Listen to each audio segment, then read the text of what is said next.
For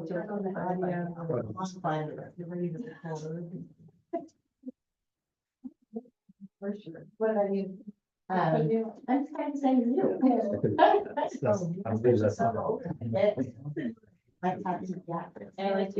It is so good to see you. There he is, yes.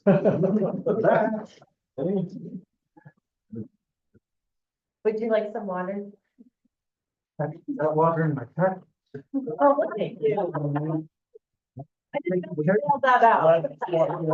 Take very good care of that. I want to get up. About to take me a line. I mean, I don't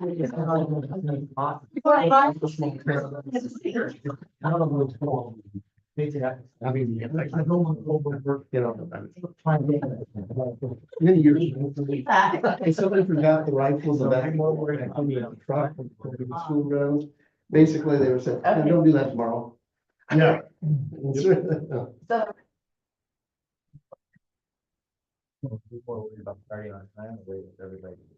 so I would like to wait just a little bit, 1 minute till 6:30. Ann and Dave should be here.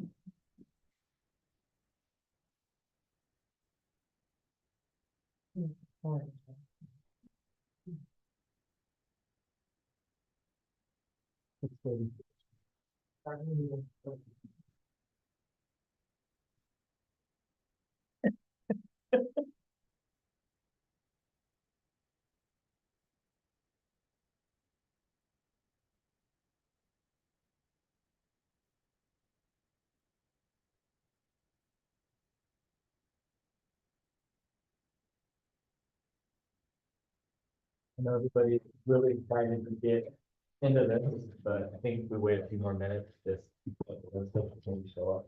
Fine, they were on time. What am I saying?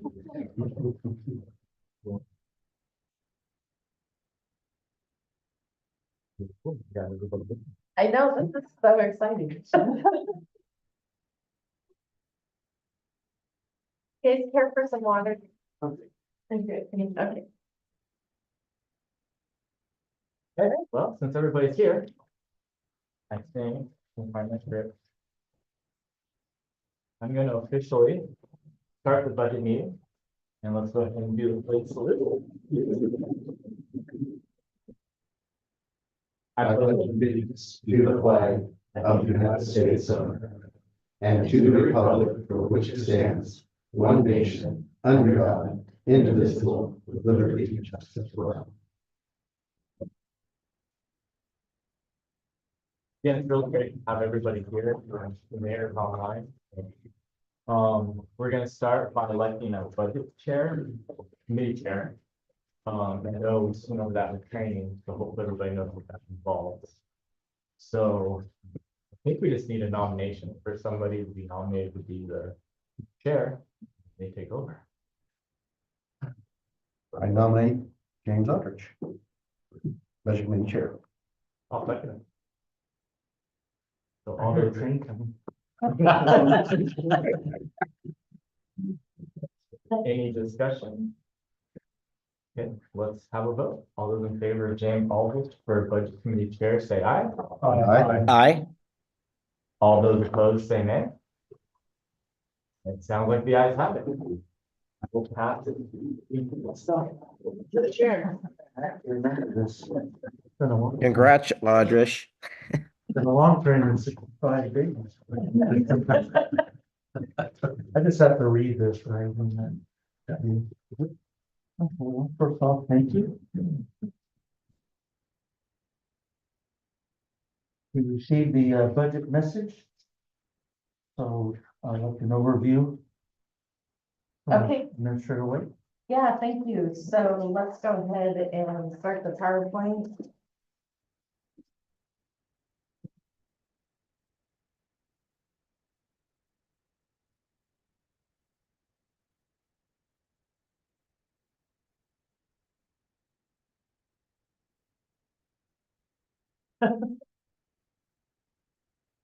All right, thank you very much. Sorry.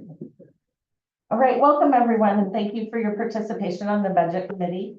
The committee plays a vital role in promoting transparency, engaging the public, and shaping the final budget for fiscal year 26. My budget message has been included in the proposed budget. To summarize the message at a high level, the proposed fiscal year 26 budget totals $14.8 million with resources and requirements balanced. The budget is structurally balanced across all funds except for the sewer fund. Maintaining structural balance means reoccurring costs match the reoccurring revenues, key for long-term financial stability. There are several fiscal challenges and constraints, such as rising costs and flat revenues, especially in utilities and property taxes, and a continued strain on the city's ability to maintain service levels. The sewer fund remains structurally imbalanced due to aging infrastructure and increasing costs without equivalent rate flexibility, and all funds saw reductions in materials and services to achieve balance, making this a challenging time to maintain current services. The general fund is stable this year due to past vacancy savings, but faces projected deficits starting in fiscal year 27. Property tax revenues are projected to increase by only 2.5 to 3%. And this is managed through measures 5 and 50 with limited new development. The city is evaluating the creation of an urban renewal district to spur infrastructure reinvestment and private development. The district could help long-term development, but may redirect near-term revenues away from the general fund. No reductions to staffing levels were made in the proposed budget. However, a new 0.5 FTE grant-funded position was added to support administration of externally funded projects. This addition helps address increasing grant complexity without impacting the general fund. The city is preparing to participate in a capital planning program to strategically replace aging vehicles and equipment. Despite the revenue constraints, the city will complete the water system improvement project in fiscal year 27, and community enrichment projects continue, such as movies in the park and the tennis/pickleball court refurbishing. The city must focus on long-term financial planning, explore new revenue options, and control ongoing costs to maintain fiscal resilience. Continued collaboration with the Budget Committee, the City Council, and community will be essential in addressing the upcoming challenges.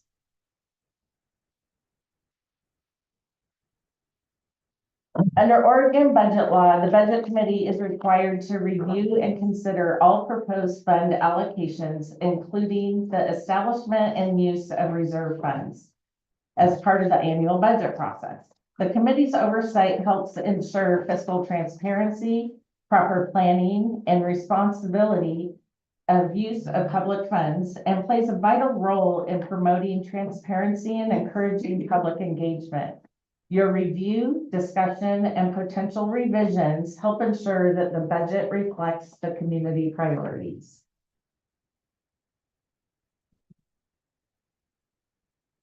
The proposed budget is structurally balanced, as I said, except for the sewer fund. As I previously also said, the structurally balanced budget occurs when ongoing revenues are equal to or greater than ongoing expenditures. In a given fiscal year, this means that the city is not relying on one-time resources such as reserves, fund balance, or grants to support reoccurring operational costs like salary, benefits, or utilities, or contracted services. This was a very difficult budget to put together, as significant cuts across all funds were made in order to achieve a structural balance. Structural balance cannot be achieved, as I've been saying, in the sewer fund, meaning that the beginning fund balance was used to balance with expenditures. We will discuss this in more detail later in the presentation. The proposed budget was developed with a focus on the following priorities. I prioritized the core services and tried to maintain current service levels where feasible. I explored cost-saving measures and operational efficiencies to stretch limited resources and planning for financial resilience and flexibility amid ongoing economic uncertainty. Engaging transparently with the Community Budget Committee and the City Council throughout the process will minimize long-term impacts by seeking sustainable revenue sources and reducing reliance on one-time funding. And with that, the department heads will provide an overview of their department, and we will start with the administration department. Director Novel, please go ahead. Okay.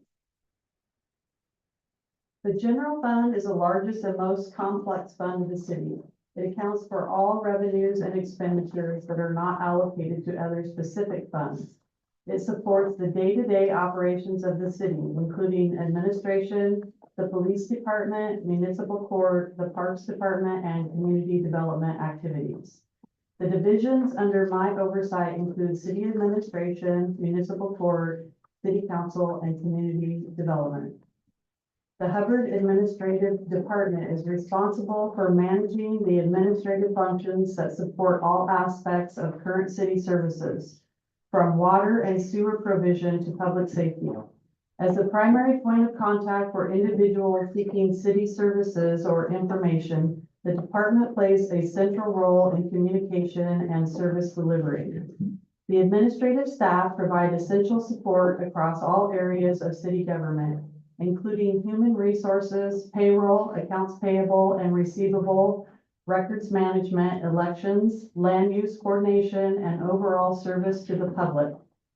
The department is staffed by the city administrator, director of administration, city recorder, administrative assistant, court clerk, and administrative support assistant. This team forms the core of City Hall operations and works in close coordination with the Hubbard Police and Public Works departments. The Hubbard Municipal Court typically convenes once a month in the City Hall council chambers. The court hears traffic violations and city ordinance violations, including nuisance issues like dogs at large and noise complaints. Judicial services are provided under contract by Judge Lori Kakulis. Over the past year, the court has experienced nearly double the number of citations processed, primarily due to the expanded police contract with the city of Donald and additional police staffing. Separately, the utility billing function has also seen increased workload due to the transition to monthly billing, consistent application of late fees, and personalized efforts to work with residents to avoid water shutoff. In addition to these core responsibilities, the administrative support assistant has taken on expanded duties, included production of the city's monthly e-news, development and distribution of quarterly 4-page newsletter in both English and Spanish, and management of additional social media platform to help improve community outreach and engagement.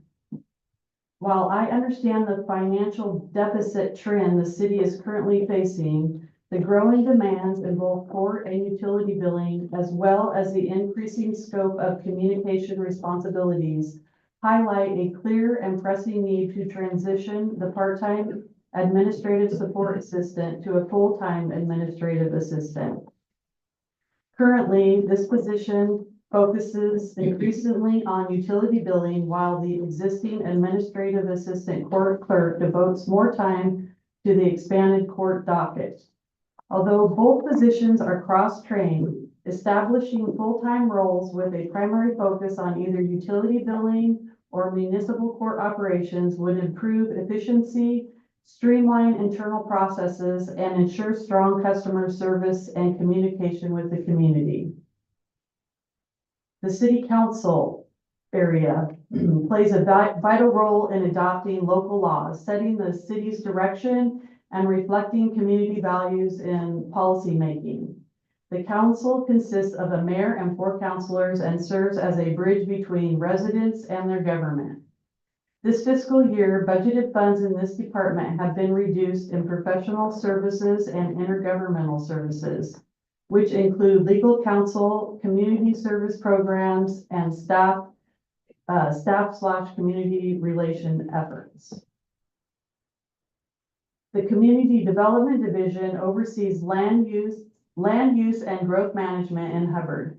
Key activities include processing building permits, reviewing plans, and managing planning functions such as, but not limited to, land use variances, rezoning requests, and special use permits. The city contracts with the Mid-Willamette Valley Council of Governments for professional land use planning. After initial review, some land use applications may be forwarded to the Planning Commission, which consists of 5 members appointed by the City Council. Building permit review and enforcement are contracted to Marion County Public Works. The Director of Administration, City Recorder, receives plans and fees, conducts a city review, and forwards materials to the county.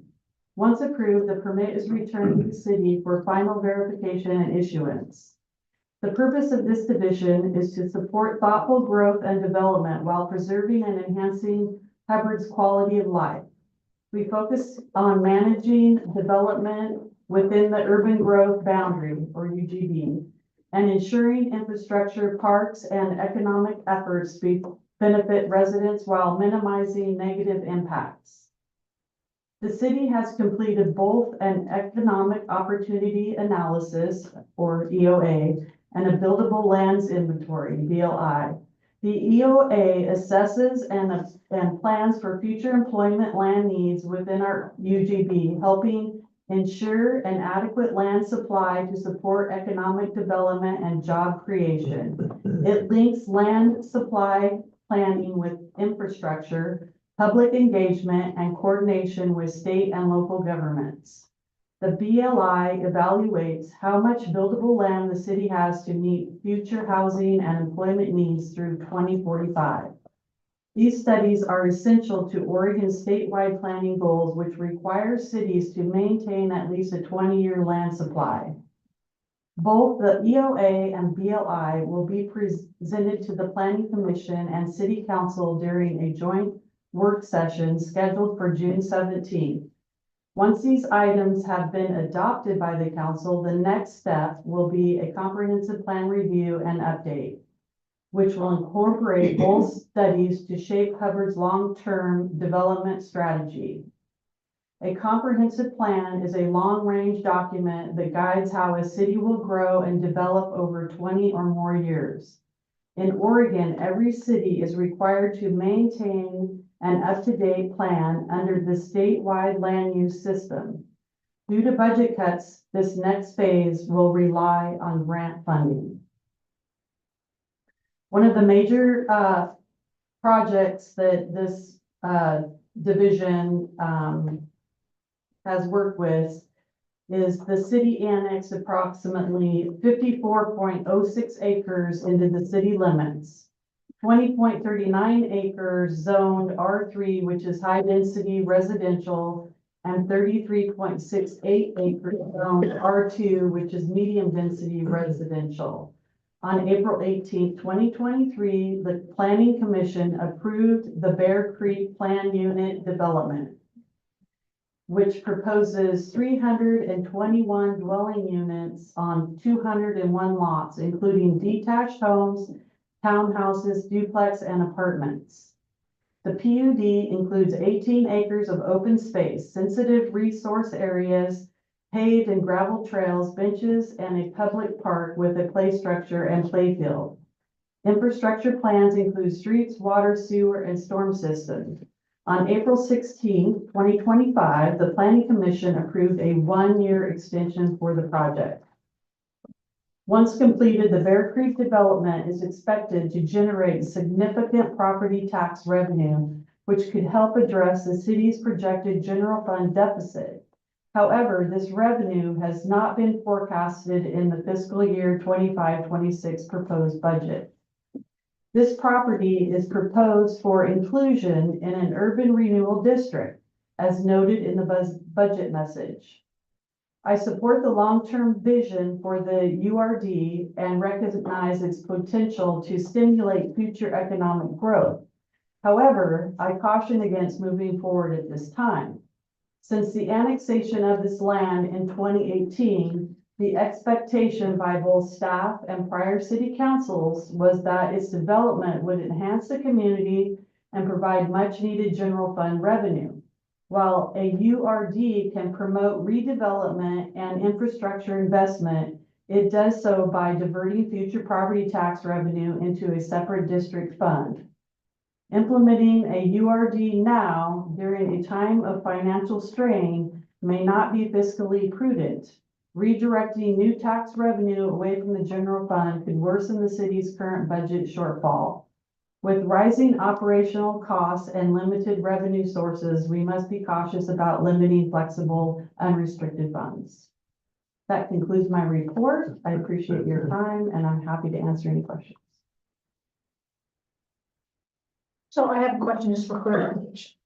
So the urban renewal fund, you're not counting on the taxes and the revenue from that now. It's not going in the budget, so there's no planning for it.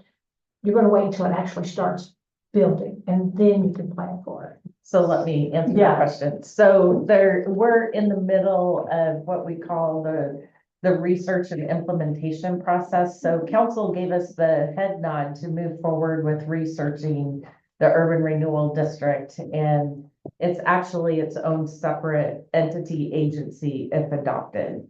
So what happens is that the boundary that's identified or any properties that are identified to be within the district, that property tax is capped of what comes to the city. And anything above that cap then goes into the urban renewal district to fund projects there. That was one of the questions I had. I was reading about the urban renewal and I was just like, what is that? So it's really, so it hasn't been adopted by council yet. We're still in the due diligence process. We will be continuing to work with Secretary of State, the Marion County Tax Assessor's Office, and other agencies within the state of Oregon to gather more information and to get something set up for council's final review. And if they decide to adopt it, we'll implement it, and it won't go into the budget until fiscal year 27. But what is it that they do? So that money, it's not additional taxes that anybody's paying. This isn't a new tax. It's part of the property tax that people are already paying goes into this district. What it does is it provides cities with money to do infrastructure projects that revitalize. For example, we look at 3rd Street, and to attract developers, we need to improve the infrastructure down there. So water, stormwater, sewer lines, that kind of stuff. So those are some of the big expenses that developers face prior to putting in a building or whatever. That would help offset that. Additionally, when you look at the old pharmacy on 3rd Street, so we could provide grants for a storefront improvement. So it can provide some new windows and paint and do some restoration that way. It's really to draw businesses into a downtown area or to provide beautification. So another area that we're looking at is Highway 99 and truly making this is the gateway to Hubbard, and adding some street lights, some sidewalks, again, stormwater, that kind of stuff. So we have safe passage for pedestrians. They have a sidewalk, And that's all part of this urban renewal? that's what the urban renewal district would do. Yes.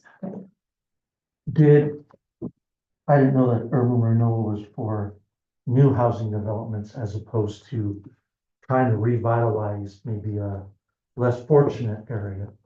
So that funding, we included that in the urban renewal district to bring in revenue to increase our urban renewal agency fund balance, basically. But when we look at projects, they're all going to be along 3rd Street and Highway 99. So we don't have to say, okay, we're identifying certain projects within this. It's just included in the district to help the revenue stream. So, you know, if the city's not identifying, and I'll be honest on the district or the new subdivision, we really need those SDCs, so none of that. I mean, there is an opportunity that I can forgive, you know, phase one SDCs, but even if I did that, that would be it. We need that revenue coming in. So those projects are really specific towards economic development. That's what it has to be for.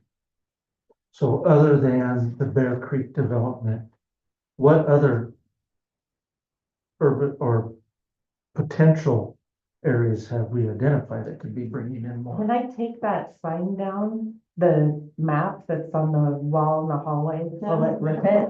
No, because it's Velcro. Oh, It's just those tabs. Yeah. You need some help? Well, if it's Velcro, I hope not.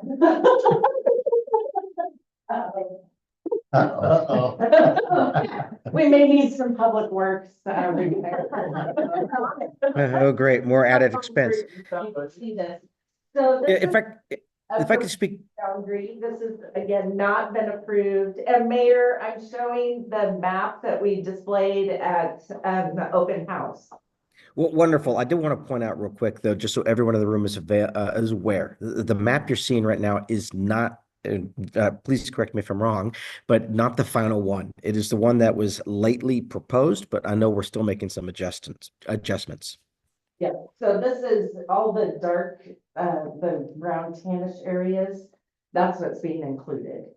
That's all city owned, Yeah, not individuals. well, so the streets, so, some of this is owned by developers, right? But, the areas that we improve, unless it's a grant type thing for, you know, storefront improvements or something like that, is towards city infrastructure. So this property is included, it means their property tax is gonna go to the urban renewal district. The projects that we're considering are down 99, some of these streets, definitely Third, And then the big chunk where, that this is just bringing into the district to increase the revenue flow. So the property taxes from these are all going to the urban renewal, they don't go to the city for the other things that need to be paid for? Well, so that's where some of it does. There's a cap. Yeah, thank you, Sean. I wanted to make sure that it's very clear. It is not all of the tax. It is future growth on that property, or the future growth of the tax on that property. So, and I can explain that a little bit more when I start talking about our property tax revenue and how it increases every year. I know. but we've not identified any other potential developments, say the north end of Third Street. Or where Castillo and all them end up. I mean, it just seems like we're only limited to one big development for future growth. Well, But the only thing that you're seeing is limited is the property that will be in the urban renewal district. So It's not- all those taxes will be capped. And then any future tax growth will go into the urban renewal. Those are just the properties that are within the tax, like it's a cap where it's at right now. So we Right. still get the income from the property, but we don't get to get the growth from that property.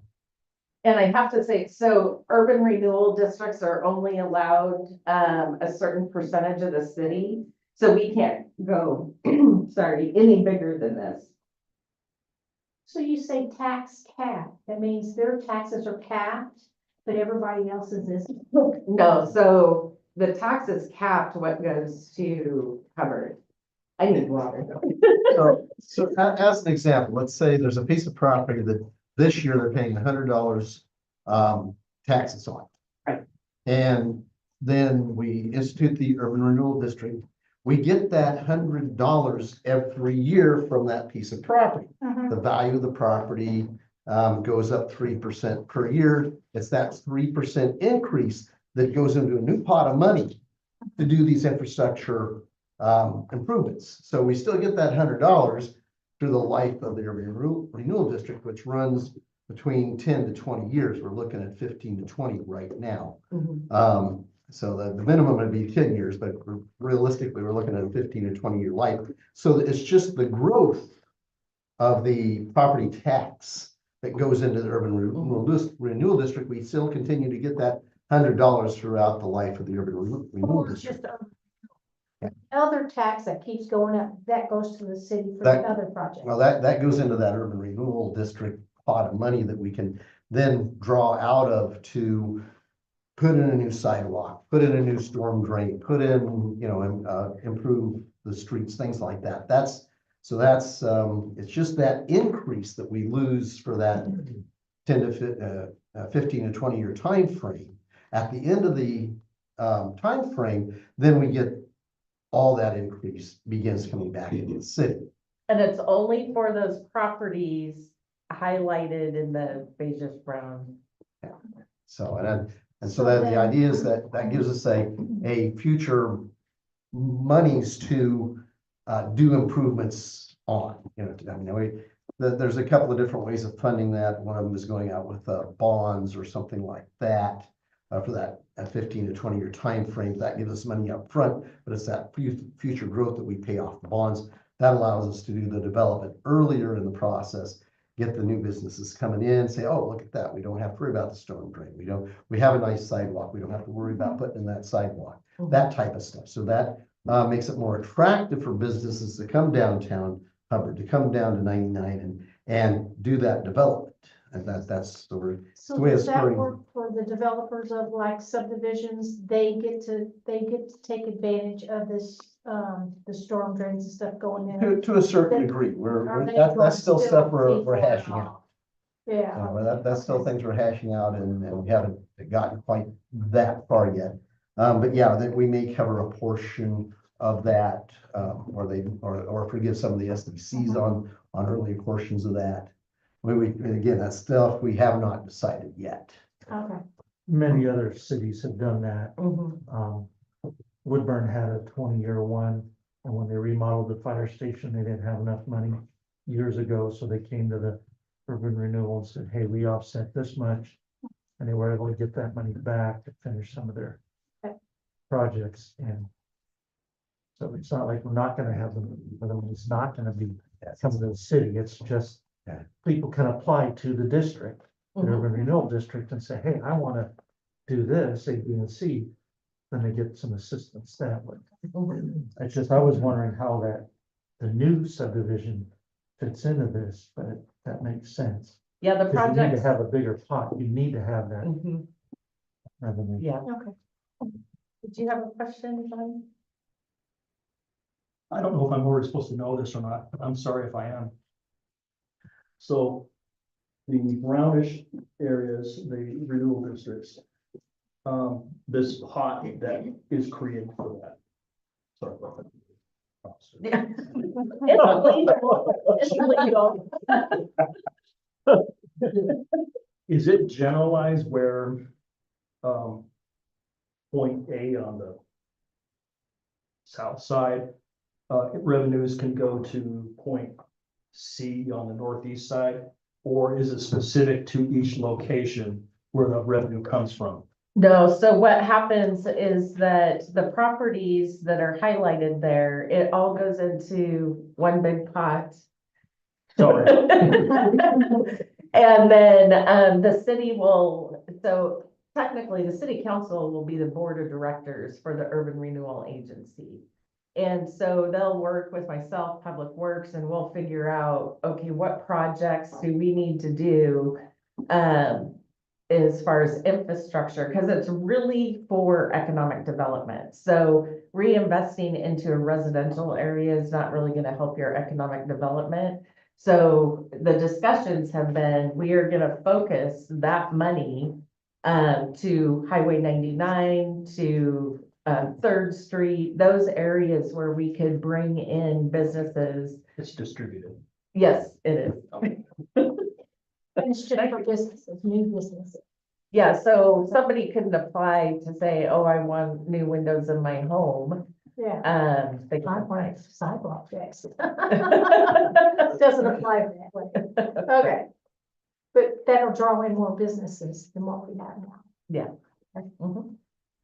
The, other question I had, so the gal that works with Director Nolan, she's only half-time and she would become the full-time? It's not, budgeted in this fiscal year. I just was, pointing out that there is a need there based on the increase, But workload. you're requesting a half-time to be paid by grant. Right. So could that be the same person? So we could talk about what that looks like. My concern is then that would bump her up to a full-time FTE and she'd be benefit eligible, which we have not budgeted for. And just to be clear, so the service option sheets and the needs that the department heads are gonna be talking about are not included in the proposed budget. Again, we did not have enough resources to add anything. It's definitely a cut year. So, while that is identified as a need in an administration, it is not included in here. The FTE that's for Public Works, and I'll talk a little bit more about that, is specific towards the grant reporting and the reimbursement process. Good and bad, kind of. We have gotten several grants, and I'll again talk about that a little bit more. About 3.3 million, and we're anticipating another 2.4 million. The reporting requirements are very high on those grants. And in order to get that money, we have to accurately report, and then it's on a reimbursement basis. So one thing that we're seeing is that we're so busy with these projects that doing the reporting and asking for the reimbursement is starting to lag a little bit. And the city just needs that cash flow. We need that money to be coming in to offset those expenditures. So since funding a position is eligible under all of the grants that we've received, we decided that hiring potentially, if approved, a part-time FTE, there's no benefit cost. The total cost is a little over 38,000 that would be spread across almost 5 million of grants. So, I didn't know if that could. yeah, it's just the benefit piece of it. And, you know, then we're looking at the grants are gonna go away. So I know one of the things is I try, you know, when I talk about a structurally balanced budget is we're not using one-time funds to support ongoing operational costs, because that just ends up, it's like a payday loan and you're getting yourself in trouble. Okay, thank you. Yeah. Any other questions for Director Noble? You mentioned that we're supplementing with grant dollars to balance the budget. What are we using those dollars for? I'm sorry. In your presentation, you mentioned that part of the balance is being, I thought you said it's being balanced by using grant dollars. I'm just wondering which part. I Did I don't, miss it? Maybe I missed no, I didn't say that in my financial. and I must have missed that. We don't want to do that. I And I'm like, we are? I don't know about that. must have misunderstood, sorry. Okay, so I'll hand it over to Chief Parisi for the police department. All right, good evening, everybody. Thanks for being here. Well, your Hubbard Donald Police Department, I'm very happy to report, is fully staffed with all 6 FTEs. So it's really exciting to be able to share. Our core responsibility is to protect and serve the communities, I should say, of Hubbard, Donald, and our North Marion School District as well. And that's about a total population roughly of about 6,500, if you will. About 3,400 here, 1,100 in Donald or so, and then when school's in session and going on throughout the year and stuff, another 2,000 there. So that means that we're responding to emergency calls for service, investigating crimes, enforcing all laws, criminal, traffic, and maintaining public order as well. But it also goes beyond that. We're actively engaged in crime prevention as well throughout all of our communities. community outreach, youth engagement programs, and mental health response initiatives as well. Our officers work a lot of hours to ensure that the residents are safe and supported. We handle well over 3,000 calls for service a year, and that actually was previously just when we only had Hubbard and whatnot. So we're interested to see what those numbers will be now that we have Donald and North Marion as well. And we're often the first and only response that people receive during that initial crisis. Our team is also deeply committed to transparency, accountability, and building trust with all those that we serve. We rely on the budget not just for salaries and equipment, but for ongoing training, technology upgrades, and specialized services like traffic safety enforcement, drug enforcement, school resource officer responsibilities, and domestic violence response as well. These resources help us to be more effective and efficient and responsive. We're more than just enforcers of the law, and I think it's really important to point that out. We also are problem solvers, protectors, and partners in the community, in the community's well-being. Every dollar invested in the police department is a direct investment in the safety, stability, and quality of life for all people within our community. Our police department serves a wide range of people, community members, residents, business owners, visitors, schools, and vulnerable populations as well, like victims of domestic violence, our elderly population, and those experiencing mental health crisis as well. We are often the first and only call for help people make in moments of distress. Our team supports patrol operations that maintain public safety in all of those communities. We also provide school resource services to the North Marion School District and the children and families within all of our communities there. Our officers also put on their investigative hats, and they follow up and solve crimes and bring closure to victims. Most recently, we had a couple business burglaries along 99 here at a coffee shop, and then also at a restaurant. And this was an individual that was traveling through and stopped to break into 2 different businesses and then fled. Had no connection to this particular community, was just wreaking havoc and picked to go through Hubbard. And this individual went clear over to Lincoln City as well and was doing the same thing there. And it was there that they got caught, and we were able to connect the cases. And this particular suspect was, just as an interesting side note, had received his prison sentence, was commuted by the previous governor for the state of Oregon, so for doing the same thing. And so he got out of prison early and went right back to it and victimized a couple businesses here in Hubbard. But our officers did a great job. They put on their detective hats, and one in particular drove over to Lincoln City as part of the investigation to look at evidence of the crime, and also try to interview the suspect and then charge him accordingly as well within Marion County's court. So our team also supports crisis intervention teams that respond to mental health emergencies. We work very closely with a whole array of different partners, from mental health to Marion County Sheriff's Office, Woodburn PD, Oregon State Police. We help to support them as well, and they support us too. We also support community programs that build trust and prevent crime before it actually even starts as well. So that's an important piece also.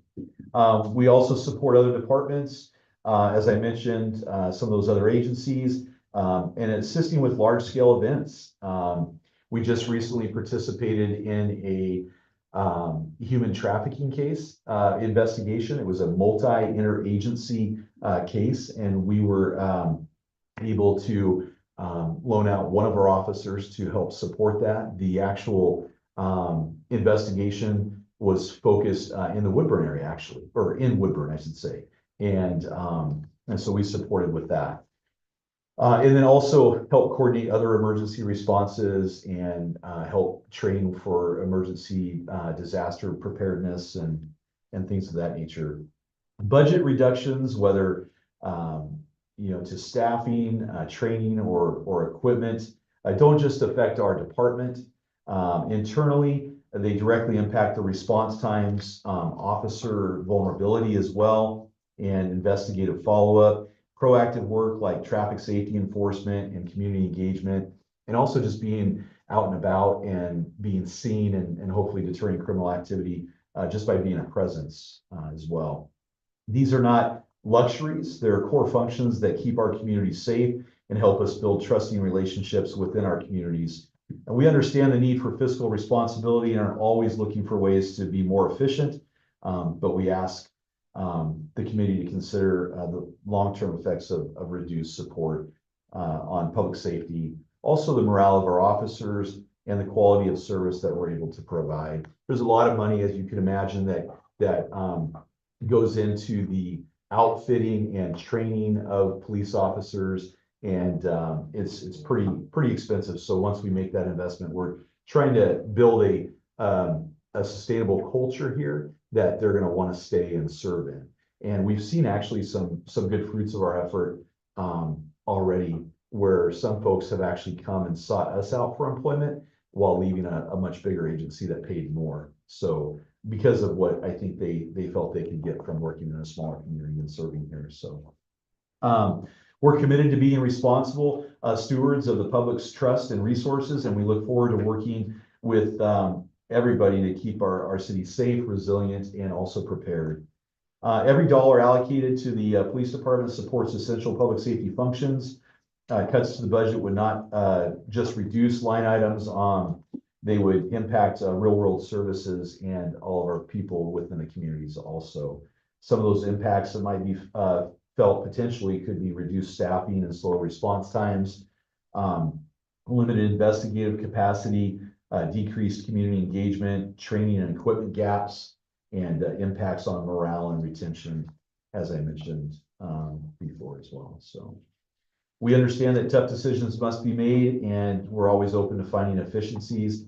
But again, I just respectfully urge the community to consider the long-term consequences of underfunding public safety and what have you. So happy to answer any questions and appreciate your support. So you say that 6 full-time employees, John? Yes, sir. So, where's the workload? Is that, there's somebody overnight then in the area, so response times are much quicker instead of waiting for Marion County? Right. So good question on that. We just don't quite have enough for 24-hour coverage, if you will, but we do work a day shift, and then we also work a swing shift. And we try to keep that swing shift, as late as we can, 1, 3 a.m. We kind of vary the schedule as well, vary the hours a little bit. We would love to get back to 24-hour coverage, for example, when those crimes took place of the burglary at those businesses.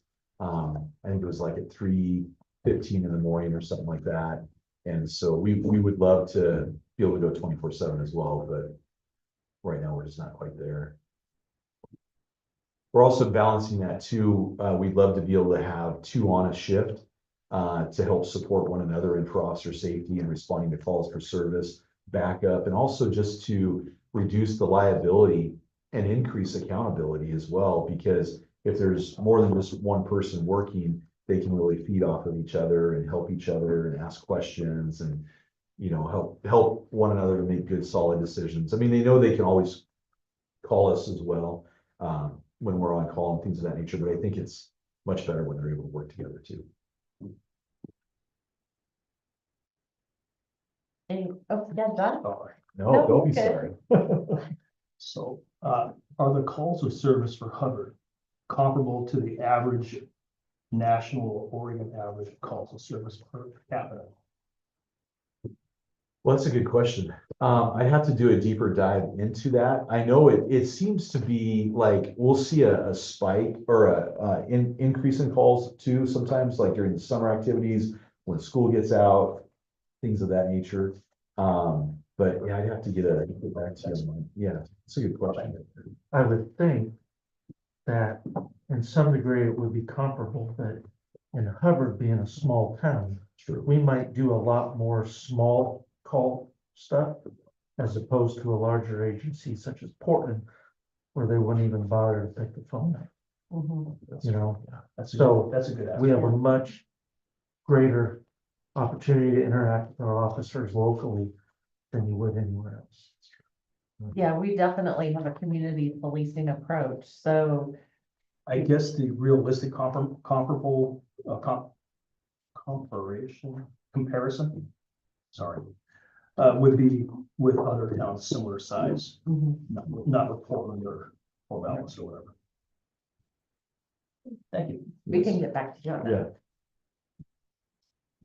So I was, at the end of this packet, there's several requests, most of them, they seem to be oriented towards the, police department. Car computers, what do they call it? They don't call it a computer, they call it a MDT. MDT, mobile, whatever Yes, device.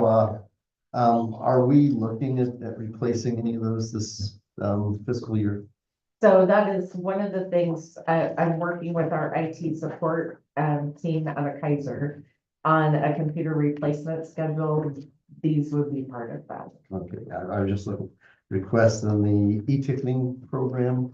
It's gonna make things a lot more efficient. I don't know, I don't know if any of these are necessarily being funded right now. None of them are, so No. anything in the service option sheets are not being funded Okay. in the proposed budget. But it's things that we need to be looking at the next few years. Okay, that's I do have questions, Sure. of course. So these on the back are your requests, right? The requests in the back? Those pages, yes, are, Okay, I had to pull them out of the sheet because it was too long. Oh, I bet, right? okay. So the warranties, and I'm one of these people that I don't buy warranties because it's wasted. Because everything usually works well.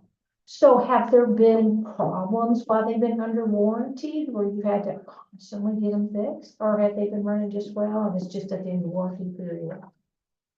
So for example, the, one of our in-car computers, the mobile data terminal, has been out of warranty since 2021.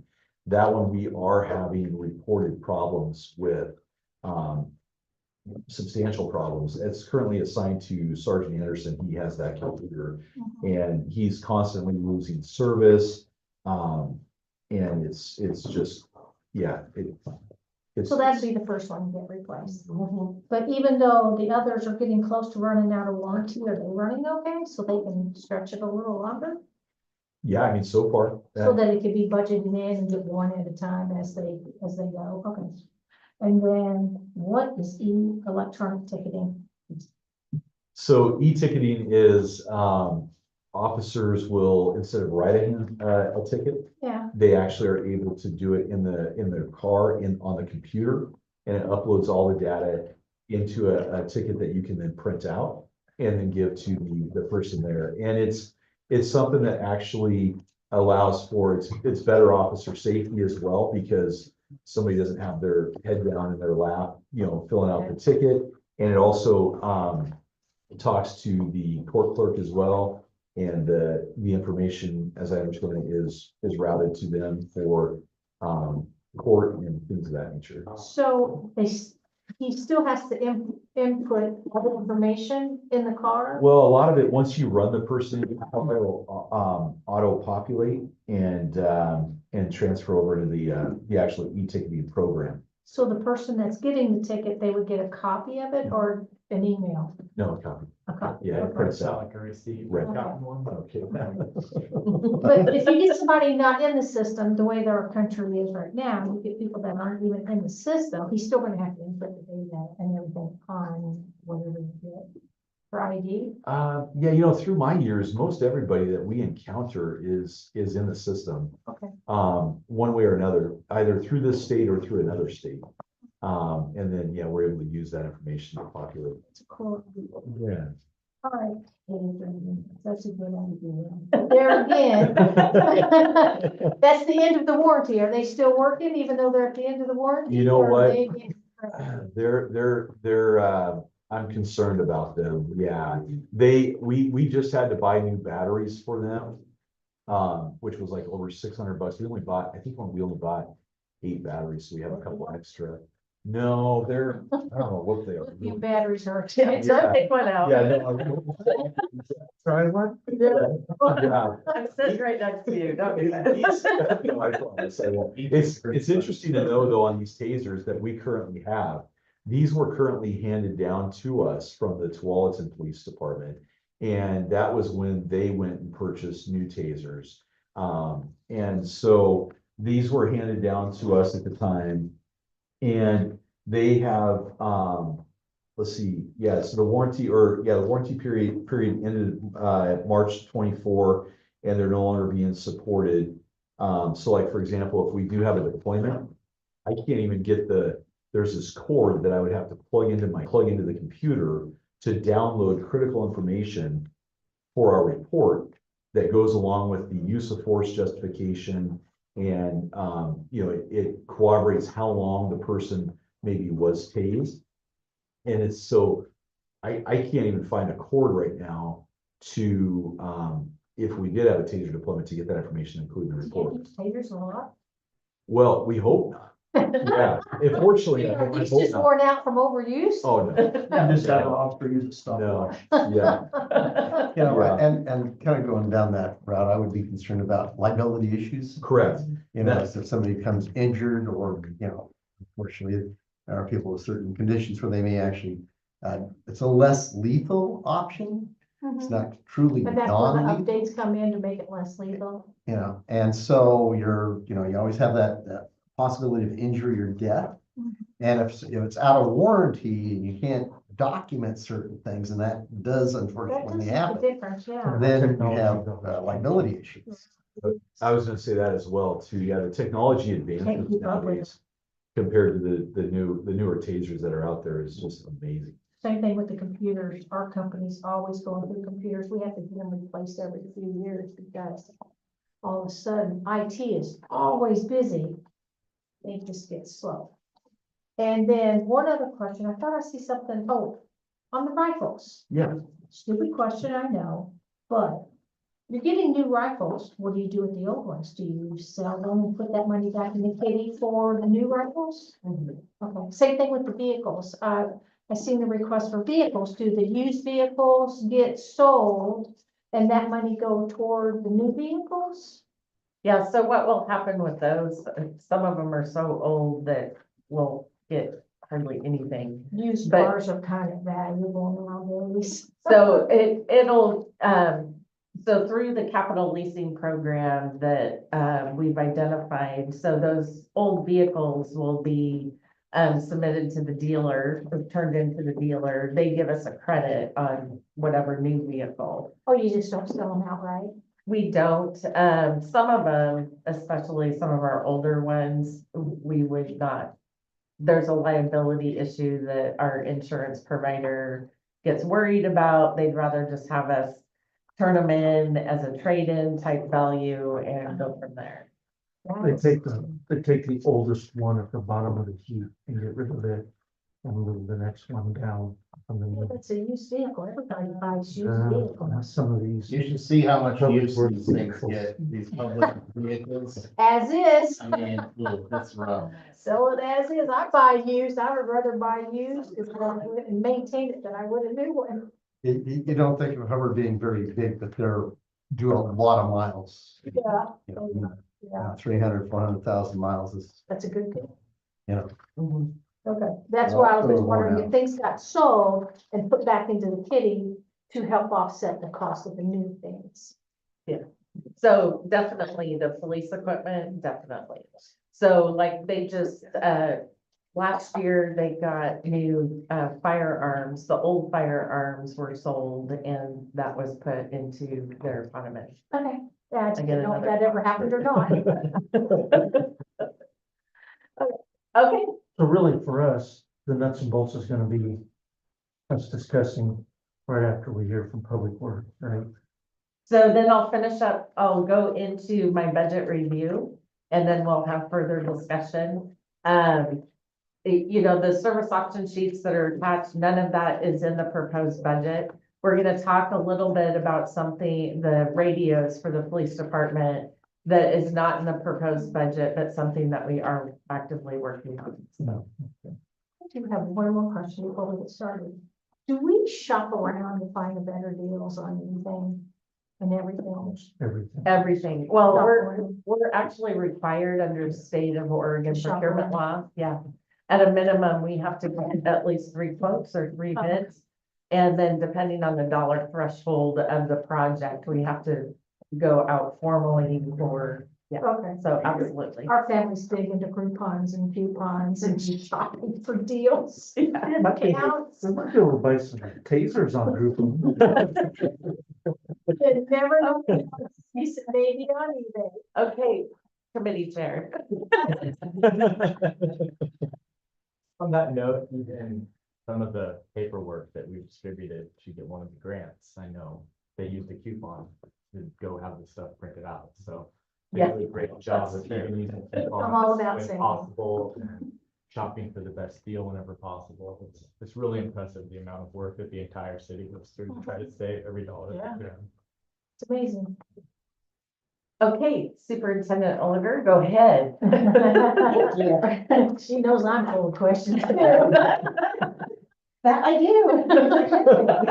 That communication. So I do want to thank everybody for this opportunity to share information and provide hopefully some insight into our public works overall budget. Each of our public works budgets, including parks, streets, and streets also, our street budget also includes our stormwater system. Sewer and water are broken down into 2 main categories, including a day-to-day operations and maintenance budget and also capital improvement budgets. That's for infrastructure improvements, that kind of thing, different types of funds. Wrapped within these main budget categories comes numerous and somewhat hidden responsibilities as well. For example, we are responsible for our department record retention management. We're also responsible for emergency management for the city up to and including 24/7 readiness. We're responsible for risk management, safety and ocean management for the city, public works mapping of infrastructure above and below ground, planning and development as it relates to infrastructure and right-of-way area permitting, building and grounds maintenance, that includes City Hall, where we're at today, project management of all sizes, grant management, beginning with initial requests for funding to the day-to-day management of these grant funds and how they're spent and as we talked about earlier, there's a lot of grant reporting that's required for this.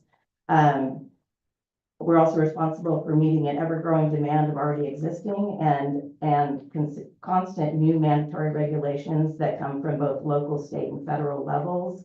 Public relations is a big one. We strive to have continuous development of a culture, viewing each encounter with our community and the public as an opportunity to earn and then keep that trust and demonstrate the purpose of public works in a positive and professional manner. Developing positive relationships as we work towards our vision of our community viewing themselves as critical extended members of our public works team. Our core public works team includes a superintendent, administrative assistant, a foreman, and 3.2 utility workers. That 0.2 is our seasonal part-time position, which we did actually just successfully offer, and it was accepted. So we are going to bring that person on board next week. So that's exciting for us. As previously noted by Administrator Waite, we do also have the 0.5 FTE administrative position that will be fully funded as Administrator Waite mentioned through a combination of grant awards and legislative appropriations, and is included in the budget as well that's being presented today. As we continue to work towards citywide structurally balanced budgets, it really highlights the real life day-to-day struggle to balance these budget numbers with staff's ability to fully meet both internal and external expectations and responsibilities. These include those mandated actions required by regulating agencies. And when I say mandated, it means we don't have a choice. We have to meet those regulations or the city faces consequences. Overall major challenges that we face include limited staffing, limited funding, inflation, increasing regulatory requirements. Even as recent as this last previous summer season, we had the federal regulation that came down and changed the lead and copper requirements, and that project required substantial contributions from my whole team in order to meet those requirements, which I'm happy to say we did. We did it in a timely manner, and I'm happy to report that we did not have to report to the community that we need to be concerned about lead in our pipes. So that was good, but again, that takes a lot of staff time and effort, pulling us in all multiple different types of directions. Another overall major challenges that we face is our aging infrastructure, fleet, and equipment. Overall major strengths that we bring to the table is our team. This to me is a truly significant one, as we could not do what we are tasked to do without the combined support and efforts of our extended team, including our partnerships and support system of our engineering team, other city department staff and leadership, elected and appointed officials, our community, and both regulating and funding agencies and associations, and numerous other agencies that are out there too.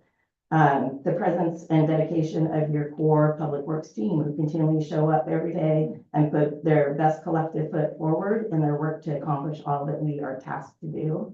Another strength is our internal and continuous seeking of new and creative ways to increase efficiencies, to save staff time and or expenditures. Moving on to kind of our individual department budgets, starting with our parks operations. So parks operations is fully funded through the general fund, but at 7% it's definitely one of the smaller funds drawing from that very large that has multiple areas that it does that does fund. Our total parks budget request this year is $349,891, which includes a combination of personnel allocations from both public works and city administration staff, and also the operating materials and services funds for the hands-on day-to-day management of park and public grounds and features. The amended materials and service specific costs in fiscal 24-25, which is our current fiscal year, is at 100, and this is just for the materials and service portion of our budget, is $125,343. Our 2024 budget request is $109,072, which represents, as Sean has mentioned, there's been some significant cuts throughout all of our budgets. So that represents an approximate 13% cut in our parks fund. In any budget, there are uncontrollable costs such as in utilities. PGE, for example, has, which you all feel too, because when we get increases in, from electric companies, you all do too, but we do as well, and that affects what we're able to do and our ability to do, again, what we're tasked to do as a department. When materials and services budgets experience cuts, this has a direct effect, as I'm saying, on our team's ability to provide those services at the level that we are tasked to do. Staff is working diligently to mitigate this as much as possible by closely examining where we may have room for cost savings as we continue to strategize and build efficiencies in the work that we do. However, there is a limit of how far this can take us. And it can also result in where we're reducing materials and expenditure costs. But then so when we do that, that may be counterbalanced by increase in staff time requirements to do what we just said that we were going to take over, that we used to maybe contract out or something like that. So those are all things that we do cost analysis to see, is there really a benefit? Because it may appear like it's a good idea at face value, but when you take a deeper dive in what that really means to the overall budget and staff's capabilities of doing, it may not actually be as good of an option as we might think at first. So we do those types of cost analysis all the time throughout our budget, throughout the year, as I'm sure other departments do as well. And you'll note that as I kind of go through my budget that that's kind of a repetitive theme through all our different budget funds that we are responsible for in public works. So The construction side of parks, which here we call that our Parks Improvement Fund. Again, that's where we're looking to improve infrastructure. It's funded in a different way. Those are not funds that come from the general fund. It's actually funded through a combination of state shared revenue, system development fees or SDCs, and also largely funded through grant awards. Pending projects that we have on our table that we're really excited about for 2025, 2026 include the repaving of the Barnsley Park walking path.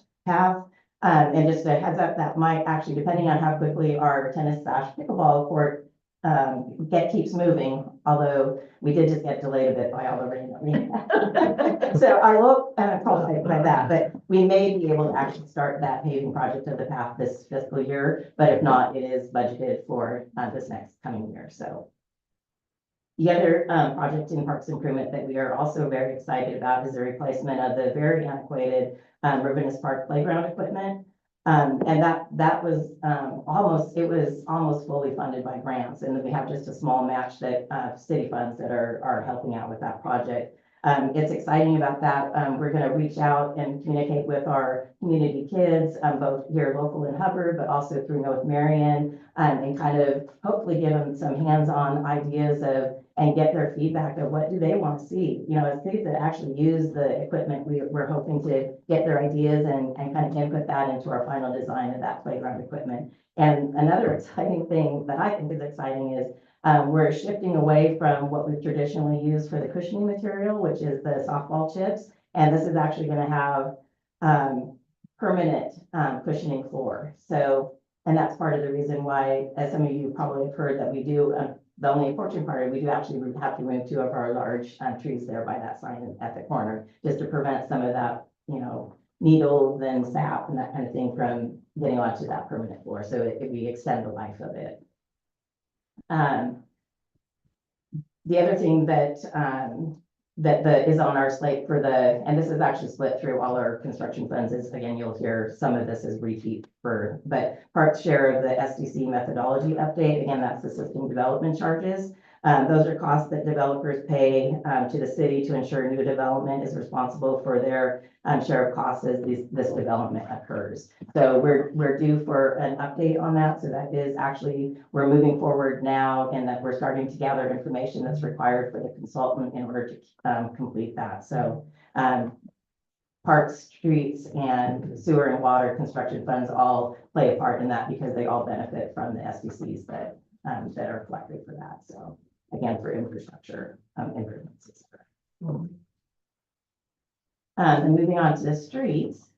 So our streets operation budget is funded through a combination of state gas tax share, transportation fees, and minimally right-of-way permit fees. When somebody is doing work in the right-of-way, we have a fee that we charge. You know, if they're going to be doing driveway improvements, or they're going to be even taking down a tree and they're going to be encroaching into the right-of-way, there's a right-of-way permit process that is also brings in some revenue on that for the staff time that it takes to monitor that and follow up and make sure that they're following, depending on what type of project they're doing that involves the right-of-way, that it's following code, that kind of thing. Our total streets budget request is $487,235, which includes a combination of overhead transfer to the general fund, personnel allocations from both public works and city administration staff, and the operating materials and service funds for the hands-on day-to-day management of streets and right-of-way areas. Our original budget request for materials and service funds in 25-26 was $191,533. Where we ended up, again, looking for structurally balanced budgets. Our final request that you see here today in the budget is $169,170. Let me say that again. $169,170. This represents an almost 11.6% budget cut, because you see that we're already, 2 of our funds are double-digit reduction budget cuts. So it definitely, your public works team is going to show up every day, like I said before, and we are going to do our darndest to make sure that we are able to continue doing what we are tasked to do for our community, but budget cuts do not make that easier for any of us. One challenge, just to give kind of an example of a challenge when we aren't able to budget the funds that we truly need in our operating funds.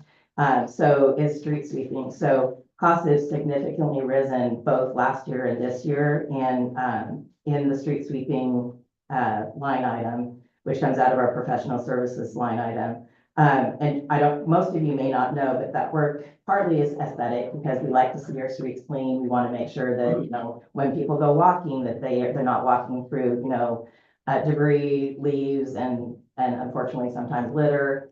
But it actually is also something that is mandated in one of our DEQ approved plans, which is called the TMDL. That's the total maximum daily load of pollutants.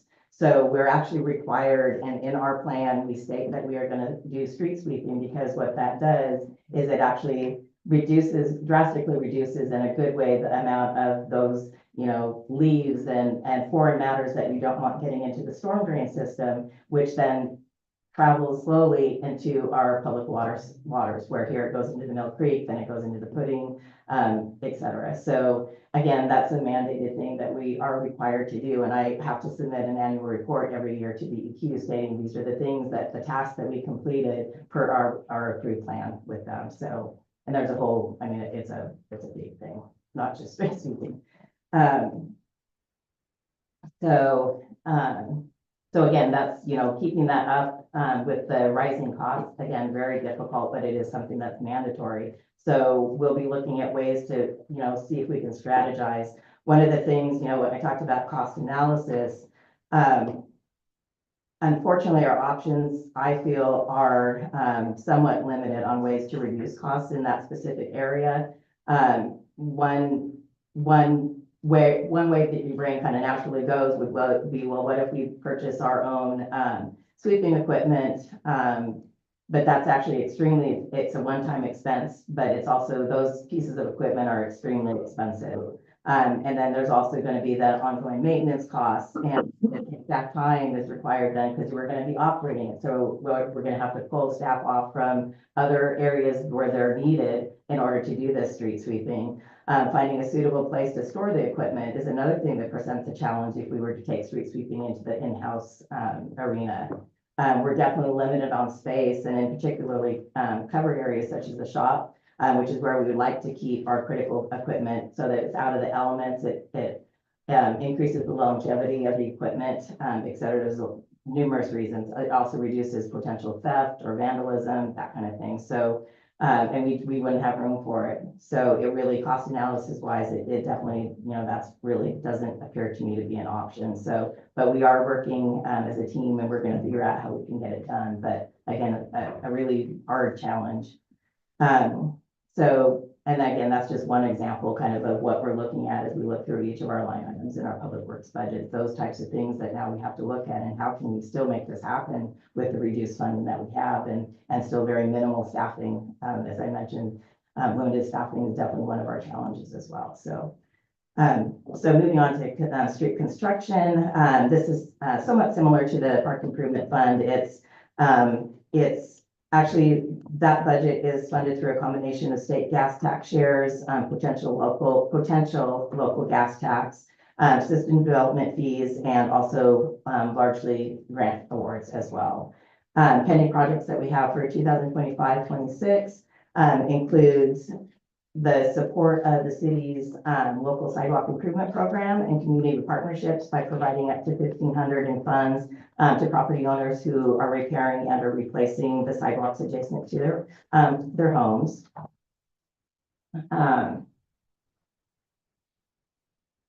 And I will qualify this because it's not been awarded yet, but staff has recently submitted a grant application for a combination of reconstruction, grind, and overlay work on D Street in the areas of 2nd and 3rd. And that section will also encompass a small portion of North 2nd Street at the 2nd and D Street intersection where that pavement is extremely in extremely poor condition. And then that will also, the grant application also includes the section between 4th and 7th Streets.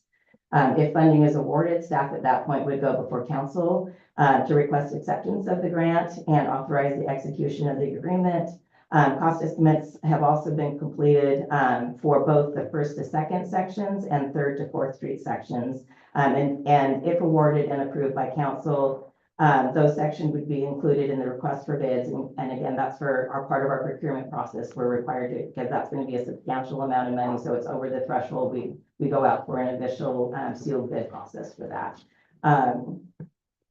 But what I can do, what I am planning to do is I have those two other sections that aren't officially part of the grant application, but I can put them into the bid document as potential add-ins. So if we get lucky and the bid costs come in really favorable, then we can add that into the project and get more done, which saves money in the long run because you're already paying, you're going to pay for every time you have a contractor come out and mobilize. So there's those one-time fees that if you can combine work, we're that much better off because again, we save money that way. But on the flip side, if for some reason we're disappointed, grant funds or the bid results don't come in favorable, we're not already committed to do those sections because we would actually be overcommitted if that happened. So, and we don't want to do that because we have a responsibility to make sure we can do what we say we're going to do with the grant funds that we receive. And then as I mentioned in parks, we also have the street construction fund will pay the street share of the STC methodology update. No, and I kind of already did so moving on to sewer. So sewer operations, this is one of our, both sewer and water, our budgets that are funded almost 100% through service charges, and they're meant to be user-funded funds. Our total sewer budget request is $763,439. And again, that includes a combination of the personnel allocations from both public works and city admin staff, franchise and operational overhead fee transfers into the general fund, contingency, and the operating materials and service funds for the hands-on day-to-day management of the wastewater system. For this budget, our original budget, and this is the one, if you'll recall, Sean, or Administrator Wade did mention that this is the fund that we are probably struggling the most right now with this year's budget. Our original budget request for materials and services, was $242,869. The budget request that you see today in your paperwork is $175,397. That represents an almost a 28% budget cut. And that, I want to interrupt here. So this fund is critical and I'm extremely worried about it. And I'm not exaggerating on this one. This is actually kind of crisis mode. We have approximately $212,000 in beginning fund balance. I had to dig into that fund balance just to get this fund to a 28% cut. So this is critical. This is where we really need to consider looking at our rates for our water sewer, and figuring out how we're gonna sustain. And I'll talk more about that when I do the budget review. So we might want to go a little fast. Oh. Sorry, it's great information. I'm just like, it won't be an hour and a half. I'm having fun here.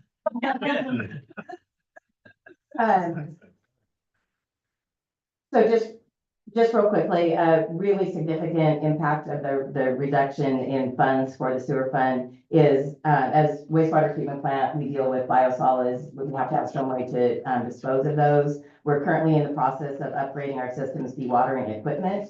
However, it's not anticipated to be fully functional for up to 12 months.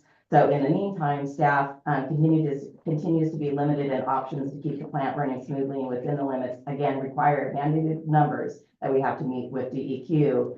In addition to having this aged sludge type material in the treatment system is not ideal overall either. In particular for our recently completed upgrade of the UV disinfection system. So we're putting all of this not up to par type of sludge material through a brand new piece of equipment that we've spent funds on. So we're doing what we can to make sure that we do as much treatment as we can before it enters into that piece. So again, your team is really working hard to mitigate all of these cuts and do the best we can to, again, do all of the numerous requirements that we're mandated to do. Okay, I'll cut forward. No, you're good. So sewer construction fund, again, funded the same way basically as water, the water construction fund. Pending projects that we have in our sewer construction fund, including what I just mentioned, the dewatering system upgrade, and the industrial lift station upgrade. That's the lift station, kind of green little box building that's got a fence around it on 3rd Street, close to the end of the city limits, on Railroad right away. We're also going to be including a water cooling study. That's actually mandated through our DEQ NPDES permit. And it's part of a much larger piece that we're working to figure out the best, most cost-effective way we can meet that requirement, but while still being as prudent as we can with city funds. Again, sewer share of the SDC methodology study. Zoom.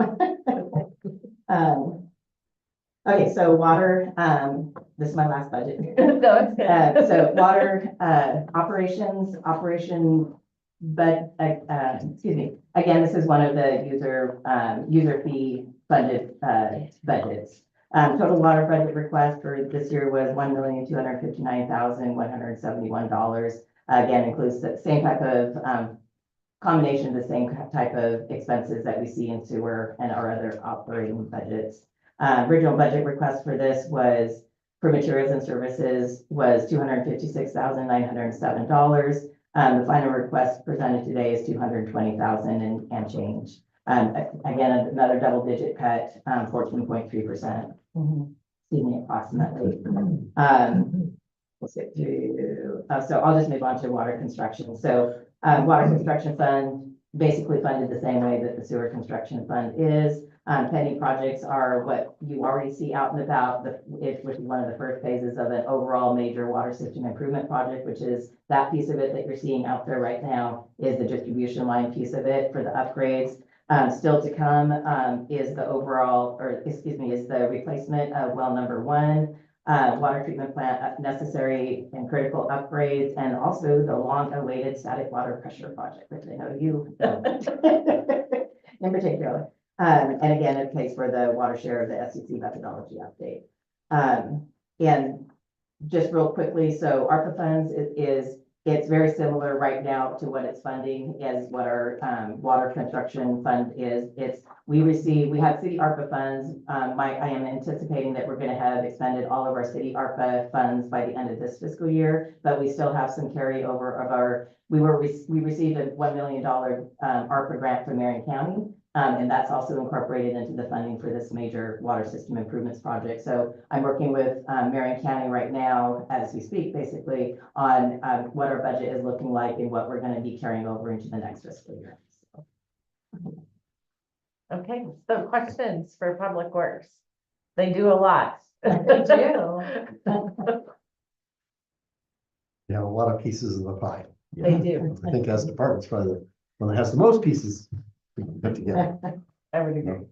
So anyway, just a couple of questions for you. So the playground removal of the trees. So I know a few years ago when we redid the bathrooms, we took out a couple of trees, and now we're going to take out a couple more trees for the playground area, so that we have a permanent or semi-permanent place for the kids to fall. So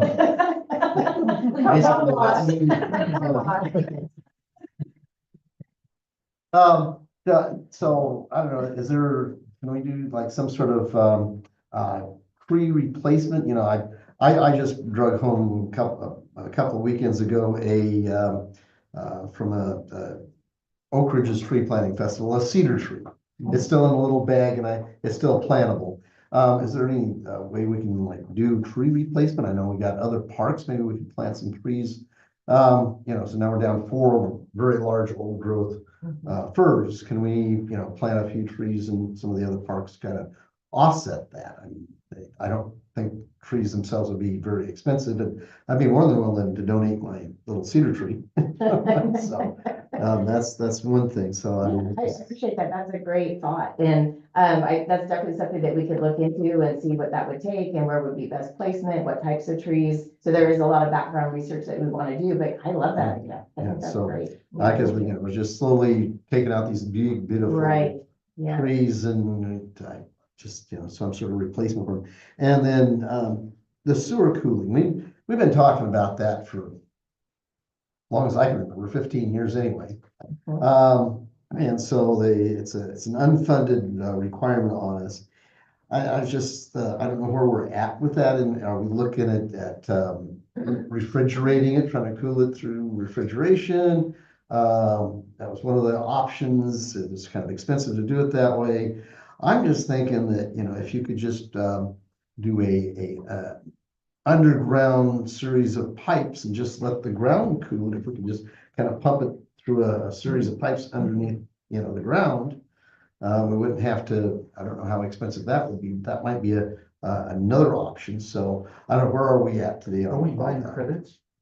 So we're not to the point where we're actively doing that yet, but that is what the study that I mentioned, that's coming out of the construction fund, that is what is going to take place to see if that is a potential for doing as part of it. What we're finding too, and we are actively researching, no decisions have been made yet, but we are actively researching the best ways and methods, which we're leaning towards now. It may not be just one solution. It may be a combination of solutions. Public Works Foreman is also, he is extremely creative. He's very wise in the ways of wastewater in particular. And he also has some ideas on where we might be able to do, again, some things in-house. So that will help to cool that water down and meet those requirements that we have for DEQ. But to date, we have not made a decision. We're still actively working in that And direction. I know that at various points, there's been some discussion about reuse of that water, where you're Correct. putting on parks Yeah. or sending out to some of the Yeah. local farmers. Yeah, and there, yeah,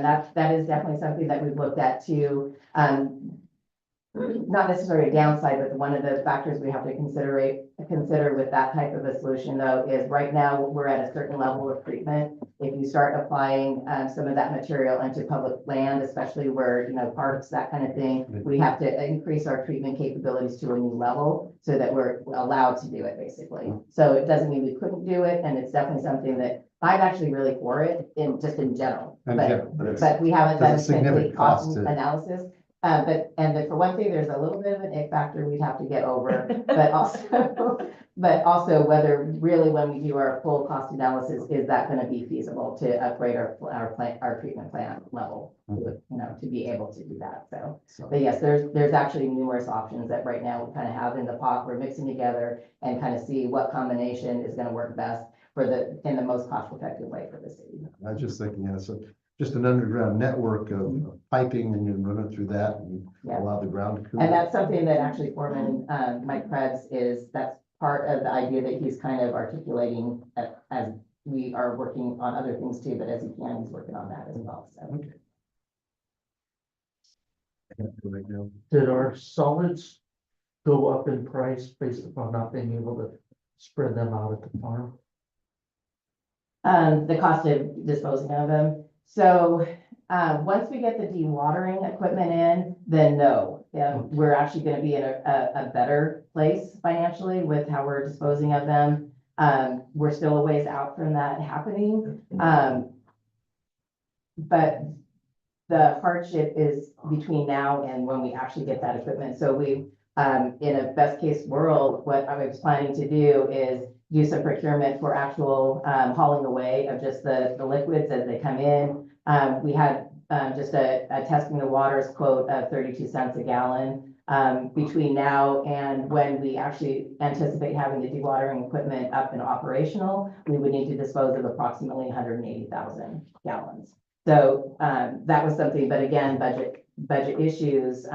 Right now, we're in the middle of strategizing together as a team on how can we strategize some occasional hauling away throughout, sporadically throughout that time frame between now and when we have the equipment, and to do our best to protect what we have, but also protect our budget as well. So, yeah. And there is a potential, as we go through next fiscal year, we'll be back to council for requests for contingency funds to offset some of these expenditures. So there is that possibility, which I'll talk a little bit more about.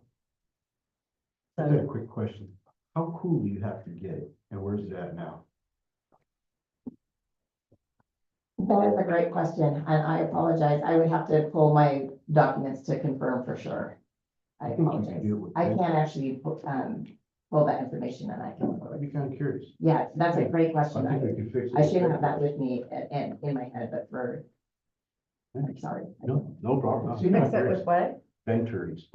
Okay. It seemed like in the past you said there's only a few days out of the year that we really exceed.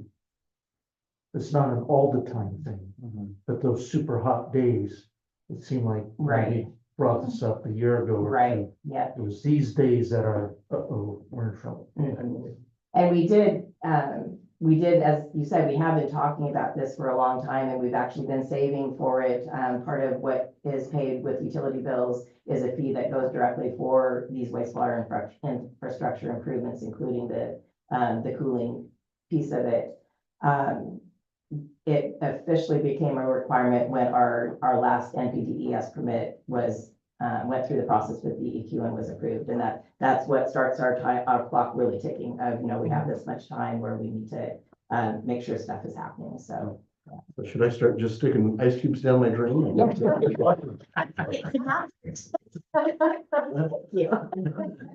All the water usage will go up. Yeah, it's right.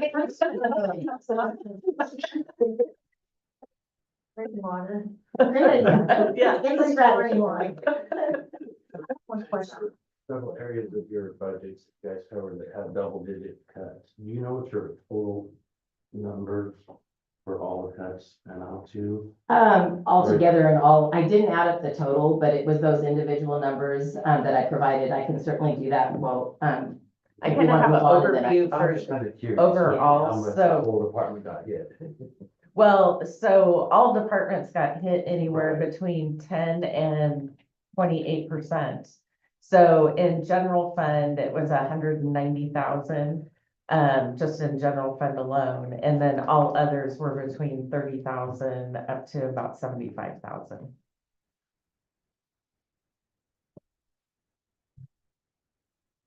So with that, Chair, are you good with me going to the budget review?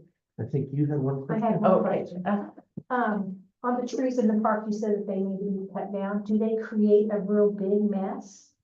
So actually, the contractor that that we're using for that, they have a really good reputation and we have used them for numerous projects. No, I mean, currently now are the trees? Oh, I'm sorry, I creating a big misunderstood. I thought mess? you meant when they were Oh. being taken down. They do, actually, with a lot of those trees, we see needles that come down. I mean, we've lived with it with the softball material, but it does actually shorten the life of that softball material as well. Does it- But there's, Does okay. it affect the whole area on that area? Um, Or just right there by the. For the most part, on the north end of that, where that playground equipment is gonna be, which is the same place, the same location as where it currently is. So it's the two trees that we had just recently put in that new historical sign in that corner there. And there's two of those evergreen trees that are kind of next to the posts of those. Those are the two trees that are coming down. So it's nothing in the center of the parks, although we are doing some basic pruning, safety pruning within the other trees, but that's. I was just wondering, they create a lot of shade and all of that's gonna be open. What if we just built like an open air shelter over that and leave the trees? That would be a lot more Yeah. expensive. Yeah. Oh, Yeah, I think the fact that the trees are on the north side sort of mitigates a lot of that, 'cause, the sun's on the south and shining this way. yeah. Won't be Oh, such a problem.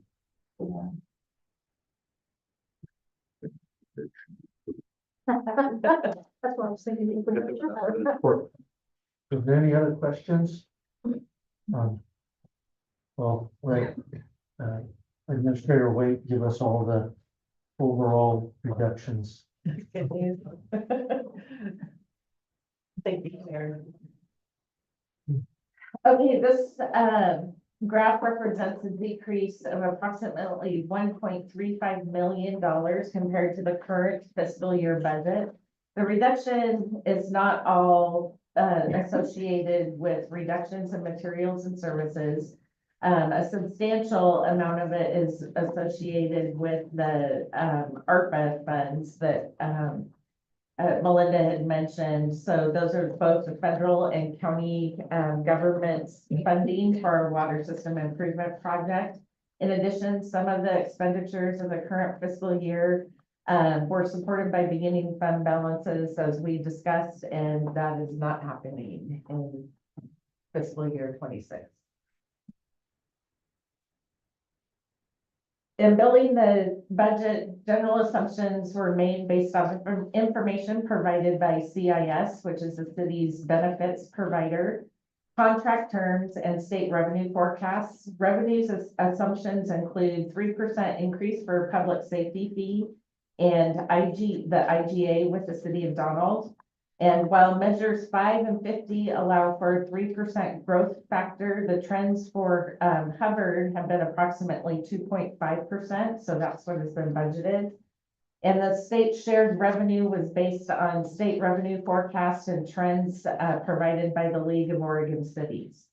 Expenses include personnel costs, which include cost of living increases of 2% for non-represented staff, and 4% for the Hubbard Police Officers Association, which is the police union. And that percentage is negotiated in their union contract. Benefit costs increase between 5 and 9% for medical, dental, and vision, and PERS increased by 6.5%. An assumed inflation of 3.1% for the Consumer Price Index was included, except for those expenditures for Northwest Natural Gas, Republic Services, and PGE, which those increases are much higher based on their rate adjustments from this last year. Property tax is one of the primary revenue sources for the general fund. This graph reflects the property tax revenue growth over the past few years.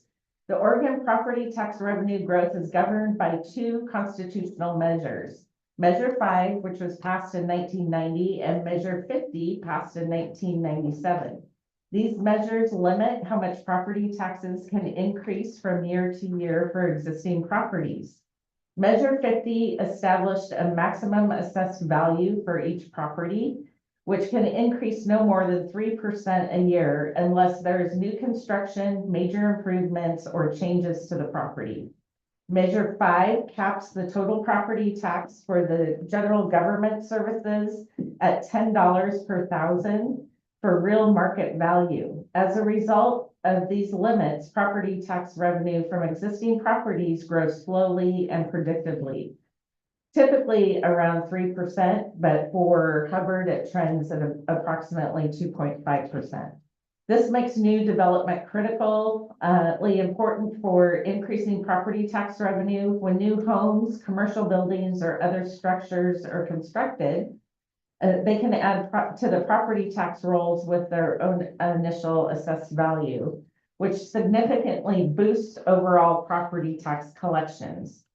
Similarly, major improvements to existing properties, like adding a room or building a garage, can increase the property's assessed value beyond the 3% cap, contributing to additional revenue. Most significant increases in property tax revenue come from the new development and new construction, not from rising market values of existing properties. This is why economic growth and new building activity are essential for enhancing a city's ability to fund services through property tax.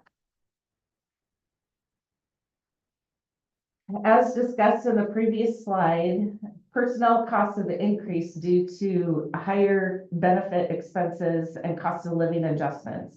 In addition to the proposed budget, it includes the 0.5 FTE position in the public works, as we have already discussed. This, the city was awarded approximately $3.3 million in grant funding, with the potential of additional $2.4 million pending approval by the state legislature All these funds are designated for public works projects.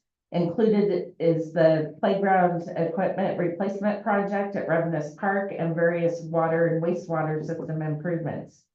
Each grant comes with its unique and often complex reporting requirements and are on a reimbursement basis. To maintain healthy cash flow, it is critical the city submit timely and accurate documentation. The addition of the 0.5 FTE will ensure the city remains compliant with grant requirements and that the reimbursements are received promptly. As I said, the total cost of the position is $38,644 and will be fully grant eligible to offset those expenditures. Materials and services category has been significantly reduced, particularly in the general fund, in order to present a structurally balanced budget. Reductions totaling approximately $190,000 have been implemented in the general fund. Staff have reviewed these cuts and have discussed that impact with the budget committee tonight. Capital outlay has decreased compared to the prior year. This is primarily due to the fact that the water system improvement project is underway and the city is paying contractors and engineers for the work completed. There's no debt service included in the proposed budget for fiscal year 26, as the city's existing debt obligations were paid off fully in the prior fiscal year. As previously stated, the proposed fiscal year budget is structurally balanced, meaning that projected revenues match projected ongoing expenditures without relying on one-time funds. This reflects deliberate budget reductions across all program areas to maintain fiscal responsibility. The chart at the top shows that after fiscal year 26, the city is projected to enter a structural deficit, with expenditures exceeding revenues. These deficits are expected to grow over time, largely due to increases in personnel and operating costs, which typically rise faster than the 3% annual property tax revenue growth allowed under Measure 50 and Measure 5, and also utilities. The bottom chart illustrates how the general fund beginning fund balance is projected to decline each year as operating deficits accumulate. If no corrective action is taken, the erosion of reserves will limit the city's ability to respond to emergencies or invest in future needs. To stabilize and improve the financial outlook, the city must pursue one, new development, which brings in additional property tax revenue. Property value growth through revitalization, like we were talking about, and infrastructure improvements, as discussed in the urban renewal district discussion. New revenue sources such as grants or service fees to offset projects, review rates or fees, as we had previously discussed. This slide highlights the growing financial challenges in the city's sewer and water utility funds. These funds are supposed to be self-sustaining, meaning that they are supposed to bring in sufficient revenue to cover all operating costs. The sewer fund is not structurally balanced in fiscal year 26. The chart shows revenues remaining relatively flat while expenses steadily increase, primarily due to rising costs for personnel, materials, and services. As a result, the beginning fund balance is projected to decline sharply, reaching a negative position by fiscal year 29. A similar trend is showing in the water fund. While revenues and expenditures are close in fiscal year 27, expenditures begin to outpace revenues in subsequent years. The fund balance begins to drop significantly, with a projected deficit appearing by fiscal year 30. Without intervention, both utility funds face unsustainable operating deficits. To slow or reverse these trends, the city will need to pursue increased development, which brings more ratepayers, and adjust utility rates to ensure these funds remain financially viable. This slide explains the three types of fund balance categories in municipal budgeting and their distinct purposes. Contingency acts as a flexible buffer for unexpected costs. Up to 15% of the fund can be transferred, but only with the governing body approval, so city council, to move the funds to another category before being spent. Reserved for future expenditures are funds carried forward to be used in future fiscal years. This may be a set aside for planned purchases or projects or obligations, and these funds are not appropriated or approved for the current fiscal year for use. Unappropriated ending fund balance ensures cash flow from the end of the fiscal year until property tax revenue arrives in December and are not available for appropriation or general spending during the fiscal year and may only be used in true emergencies like a natural disaster. The proposed budget has budgeted most of the reserve funds and contingencies. As you can see in the slide, previous budgets have included reserve budgeted in all three categories. The proposed budget is shifting the budgeting the majority of the reserves into contingency. Contingency funds are essential for managing unexpected expenses that arise during the year, such as equipment repairs, legal costs, or inflation-driven increases. By building contingency into the budget, the city ensures it can respond without disruption to core services or amending the budget mid-year. Including a contingency line signals prudent financial planning to the public and the oversight bodies and shows the city is preparing for risk and not relying solely on perfect forecasts. Contingency funds are appropriated by the governing body, so the city council, and can be moved to other categories as needed. Once moved, they become fully usable for specific purposes, offering more strategic decision-making flexibility during the year and can be a key tool for legal compliance and operational continuity. I will provide a very high-level quick overview of operational overhead and how it is allocated. So overhead refers to indirect costs necessary to support operations of the city, but not directly tied to a specific program, service, or department. These costs typically include expenses such as general administration, such as my position, finance, HR, the city council. These costs typically include expenses such as legal services, IT support, utility costs for city buildings, insurance, and audit services. Because these functions benefit multiple departments or funds, overhead costs are often allocated proportionally to departments or funds based on usage or operating expenses. Overhead allocation ensures that enterprise funds like water, sewer, and street contribute their fair share to the overall costs of running the city.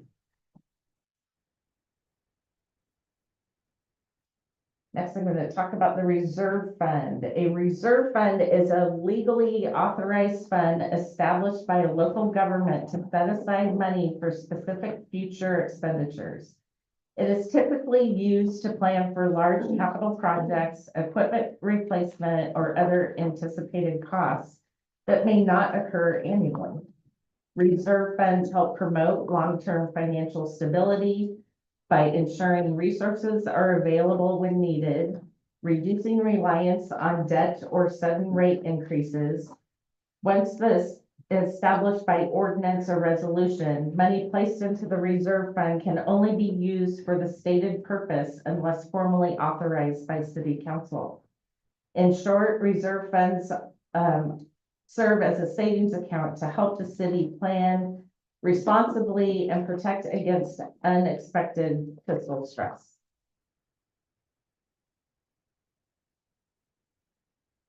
When the city council adopted the current year's budget, 72,000 was identified for security upgrades at City Hall. These upgrades were primarily for the police department.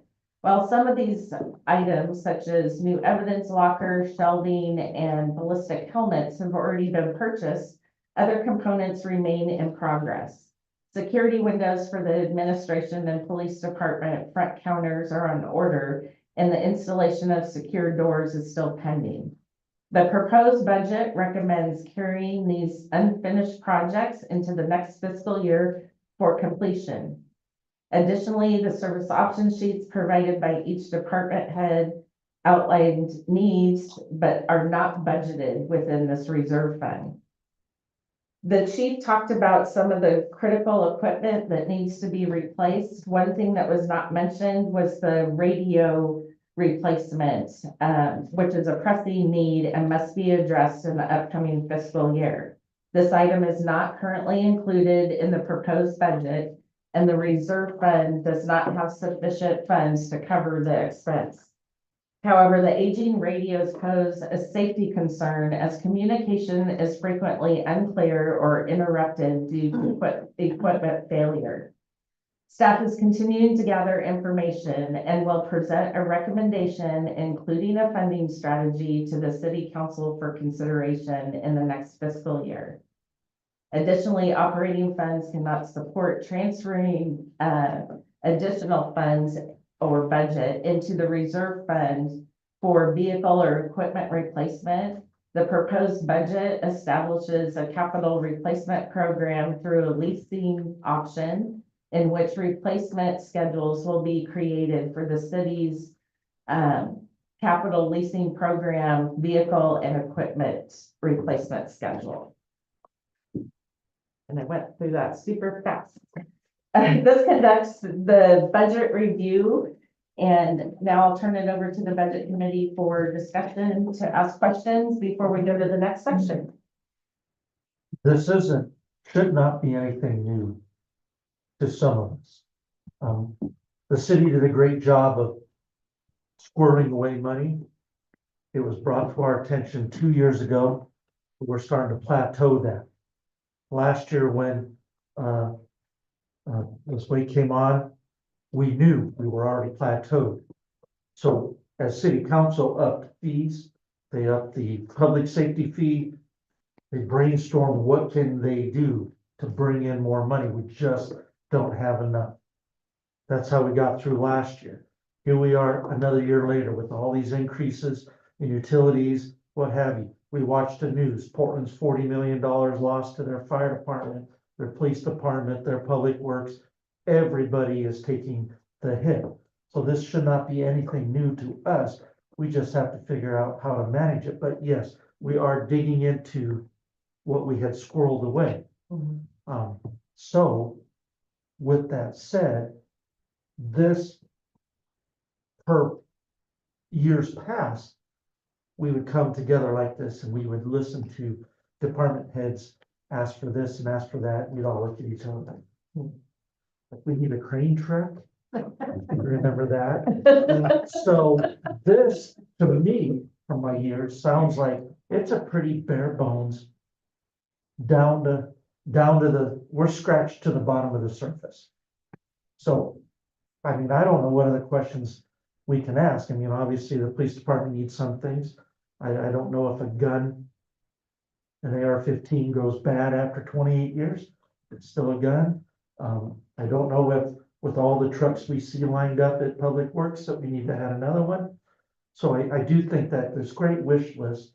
I wish we could get another admin helper for the office, but this is pretty bare bones where we're at. I mean, we knew this was coming last year. We knew this was coming the year before. And unless we, again, get a handle on it, we can't just arbitrarily say we're going to raise water rates and sewer rates 25%. We've kept those rates. We have stopped some of those increases. Mayor Ross still said he had to leave the thing, but he's the one that pushed. We're not going to raise them up any more than we have to.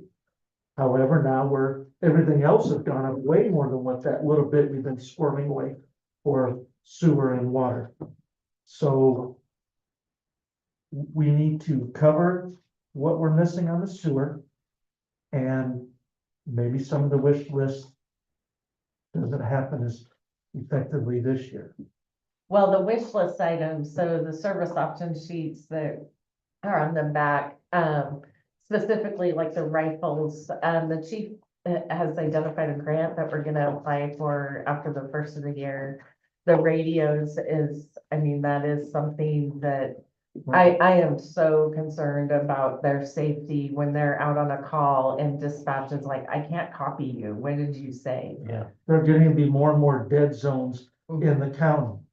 We see it on the fire side of it.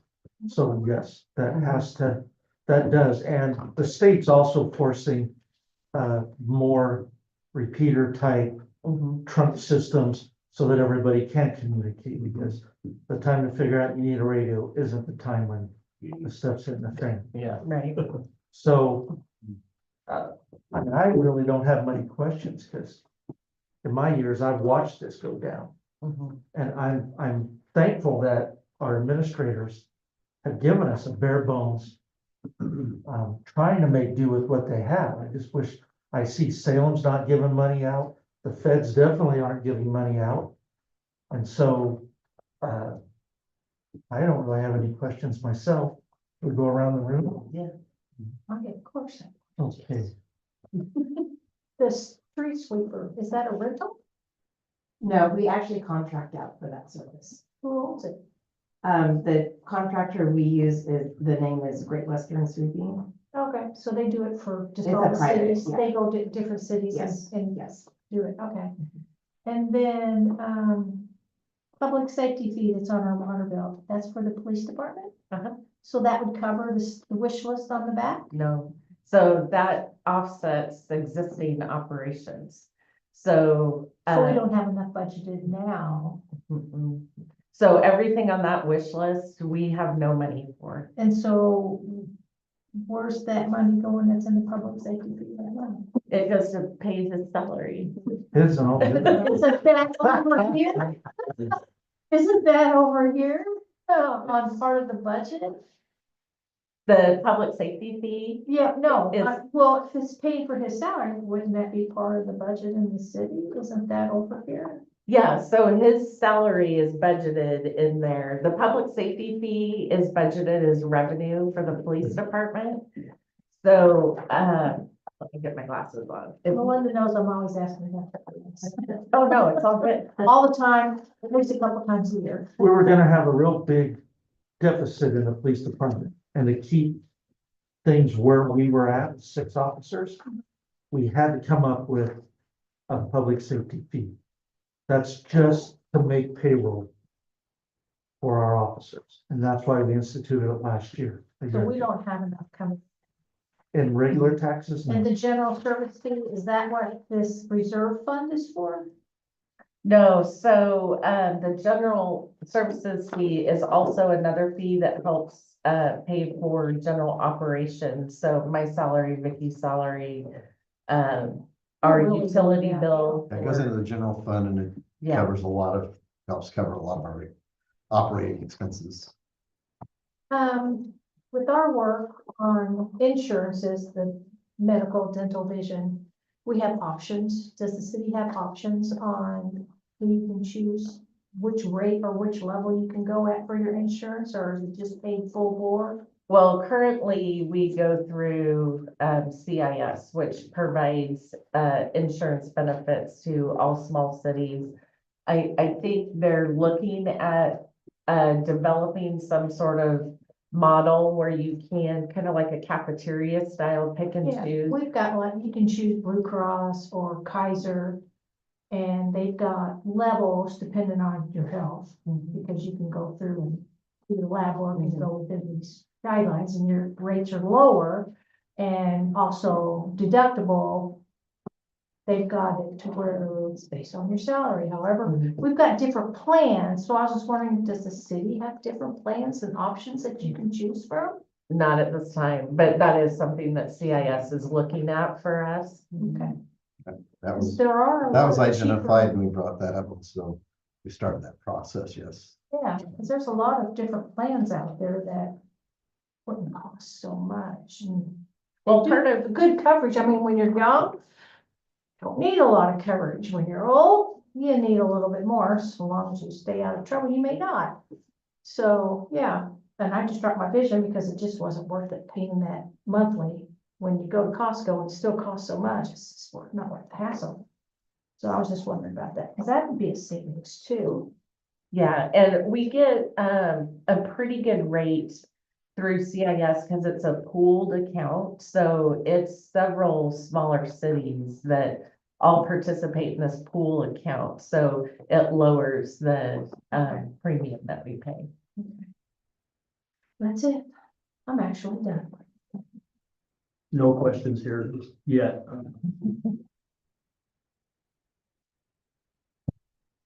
Well, no, I'm actually.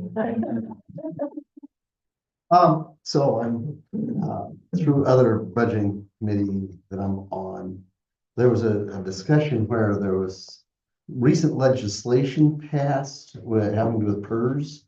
And they were talking about a possible, little over 1% less, that they're gonna have to pay. That is the city aware of that? There was something, I don't remember what they had Yeah, talked about it for a few moments, but with the school district, and they were saying, well, we're not quite sure the final dollar amount of that. Looks like we might actually get away with a 1.2 or 3% less, but they weren't sure because they still had to go through some processes. yeah, the governor has to actually approve that. And she started a task force when she was first elected. And they are still reviewing it. So they hope to have an answer by September. Is last I heard. They were supposed to have an answer last year. So So I'm hoping, we're still got the 6.5% budgeted in there. yeah, yeah. It may be lower down there. Mhm. Yeah. That's all I have. Thank you. I've got another. Yeah, no.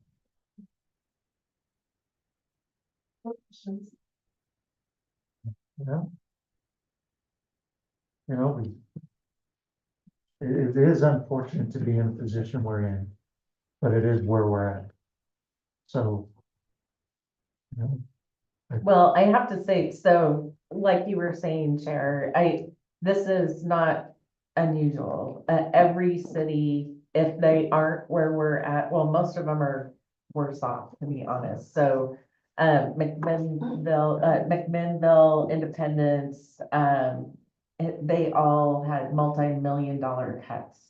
So, you know, we're right in the same boat, and a lot of it has to do, there's been a lot of talk at the legislative level with League of Oregon Cities about there needs to be some sort of reform to measures 5 and 50. It's just not a sustainable model, or help us figure out other revenue streams.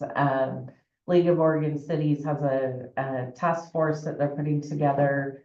I have volunteered to be on that to look at other revenue options for cities, so we'll see what comes out of that. I mean, all of us are like, we don't know what other revenue options there are. You know, we talk about going out for public safety levy or an operation levy, which would increase taxes. But right now, kind of where we're at with the fire district, there is this compression where we can only take out a levy at a certain amount. It gets maxed out at some point. And with the increase of the ask of the fire district, that compresses. So I actually don't even think that's going to be an option for us. I mean, it sucked when Director Waite, Administrator Waite came to the city council and said, you know, give us what options we can. And we came up with everything from a bake sale to gas tax, which again, if that gas tax was to pass, that money would be dedicated strictly to street and sidewalk. In past years as the budget, we all council members had pushed for, we want to do what aesthetically people can see where the money that they pay in their taxes go to. Whether that's parks, streets, sidewalks. We want people to see, hey, or doing some upgrades to City Hall. That's what we push, but we're now to the point where we're just trying to keep afloat. So those things unfortunately seem to be going, I mean, they're still doing their darndest to keep the ball fields, things mowed, keep patrol officers on, keep the court system running. They're still trying that. And that's the bare minimum we have to keep going. Fortunately, we have Administrator Wait on to oversee all this and to go after these grants and to help guide this whole thing. So, no, I wish there was a crystal ball that we could, if you're ever interested, if you go on to Marion County Assessor's Office, you can type in any address and it'll tell you what the retail market value of that property is and how much under compression it is. It'll be a line down here that says we can't tax more than this, even though it's worth this, but the measure has said that. Because we use that all the time when we're doing comparable market analysis. And it's amazing how some people don't pay very much and how others pay a lot. So it's no wonder that we are seeing a reduction right now. So with that, any other discussion? All right, so the next step is, we need to have a public hearing on state shared revenues and then another public hearing on the budget. I'm gonna open up the public hearing. Open up the public hearing on state revenue sharing.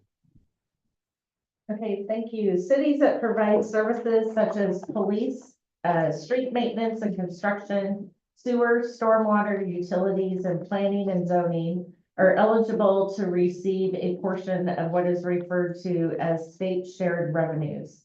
These revenues are derived from statewide taxes collected by the state of Oregon, including gas tax, cigarette tax, liquor tax, and marijuana taxes. Annual revenue estimates are provided by the League of Oregon Cities.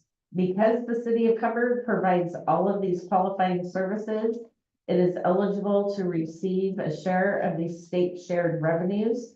These funds are distributed across 4 different city funds, with the exception of the gas tax. The gas tax is dedicated revenue source and must be used exclusively for street construction and operations. And that is it for state shared revenue. Any questions?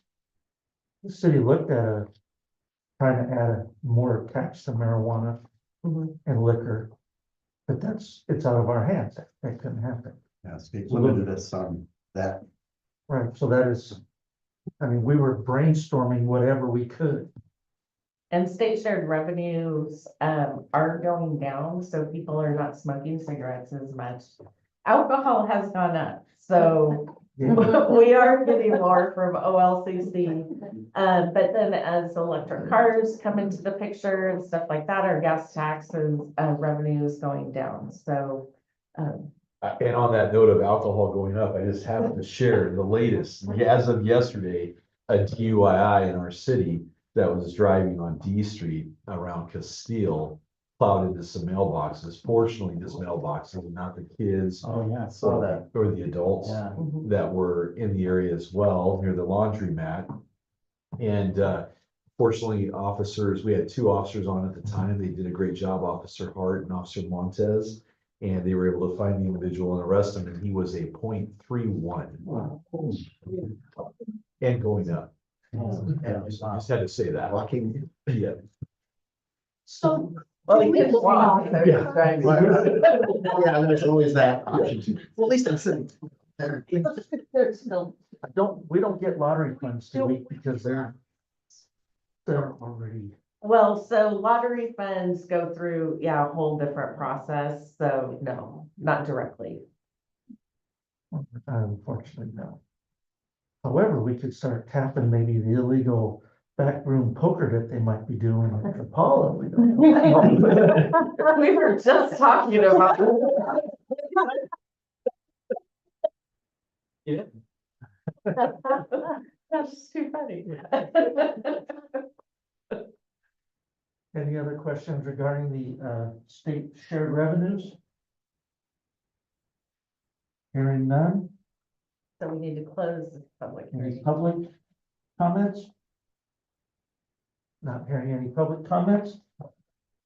I'll close the state shared revenue hearing. And then we need to open the public hearing on the proposed budget. Okay. For 2025 to 2025 budget, no, 26. Typo. Oh, yeah, I Sorry. would say 2025. 2025 to 2026 budget. I'm gonna open the public hearing. Thank you. So this evening, we have discussed the different funds, the fund balances, allocations, resources, and expenditures. The city is proposing a balanced budget of $14.8 million, and it is in compliance with the budget law.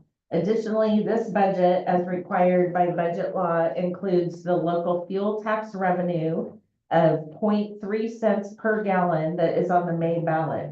If the voters do not approve the tax, the proposed revenue will be removed from the street construction fund prior to presenting the approved budget to the city council. This will be the only change from what the budget committee is approving tonight. We are required by state budget law to include anything that's on the ballot, if it has not passed yet or not passed. So with that, I'll turn that back over to the chair. Any questions about the budget or this current budget talk she just said? It's not state funding, what is it? Local funding? Budget. Any questions? No. You know, how much money would we make if we put like $1 tax on every mocha or coffee? Oh, my God. Just Ann's like, not much because I will charge you.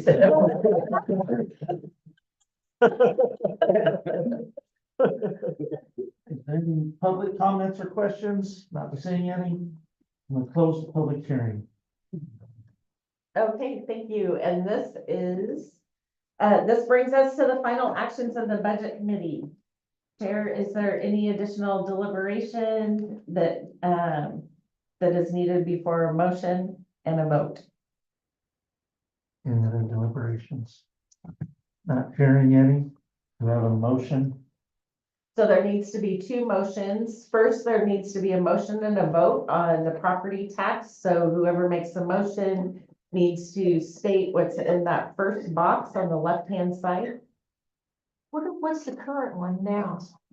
That is our current. That is our, and it hasn't changed. I mean, what was it last year? It's the same. It's That's the the same. permanent tax rate. Oh, okay. Who wants to read that? Okay, I will make a motion on the property taxes, motion to impose the property tax levy rate of $3.9772 per 1,000 of assessed value. I'll second. Been motion and seconded. All those in favor, passing the motion, signify by stating aye. Aye. All those opposed, same sign. Hearing none, motion passes. And we just need another motion for the box on the right-hand side for the budget. I'll go ahead and make the budget motion. Motion to approve the fiscal year 2025-2026 proposed budget of $14,765,532. I'll second the motion. Been motion and seconded. All those in favor of the motion signify by stating aye. Aye. All opposed, signify same sign. Hearing none, motion passes. Thank you, everyone. This was a fantastic budget committee. This was great. A lot of questions, a lot of good conversation. So again, feel free to contact me, any of our department heads, if you have any follow-up questions or just any questions generally as we go through our fiscal year. So Fundraising ideas. fundraising ideas. So make a motion that we adjourn. Oh, I second. All in the favor? Say Say aye. Aye. Motion passes. Close. Longer than expected, you know, that's right.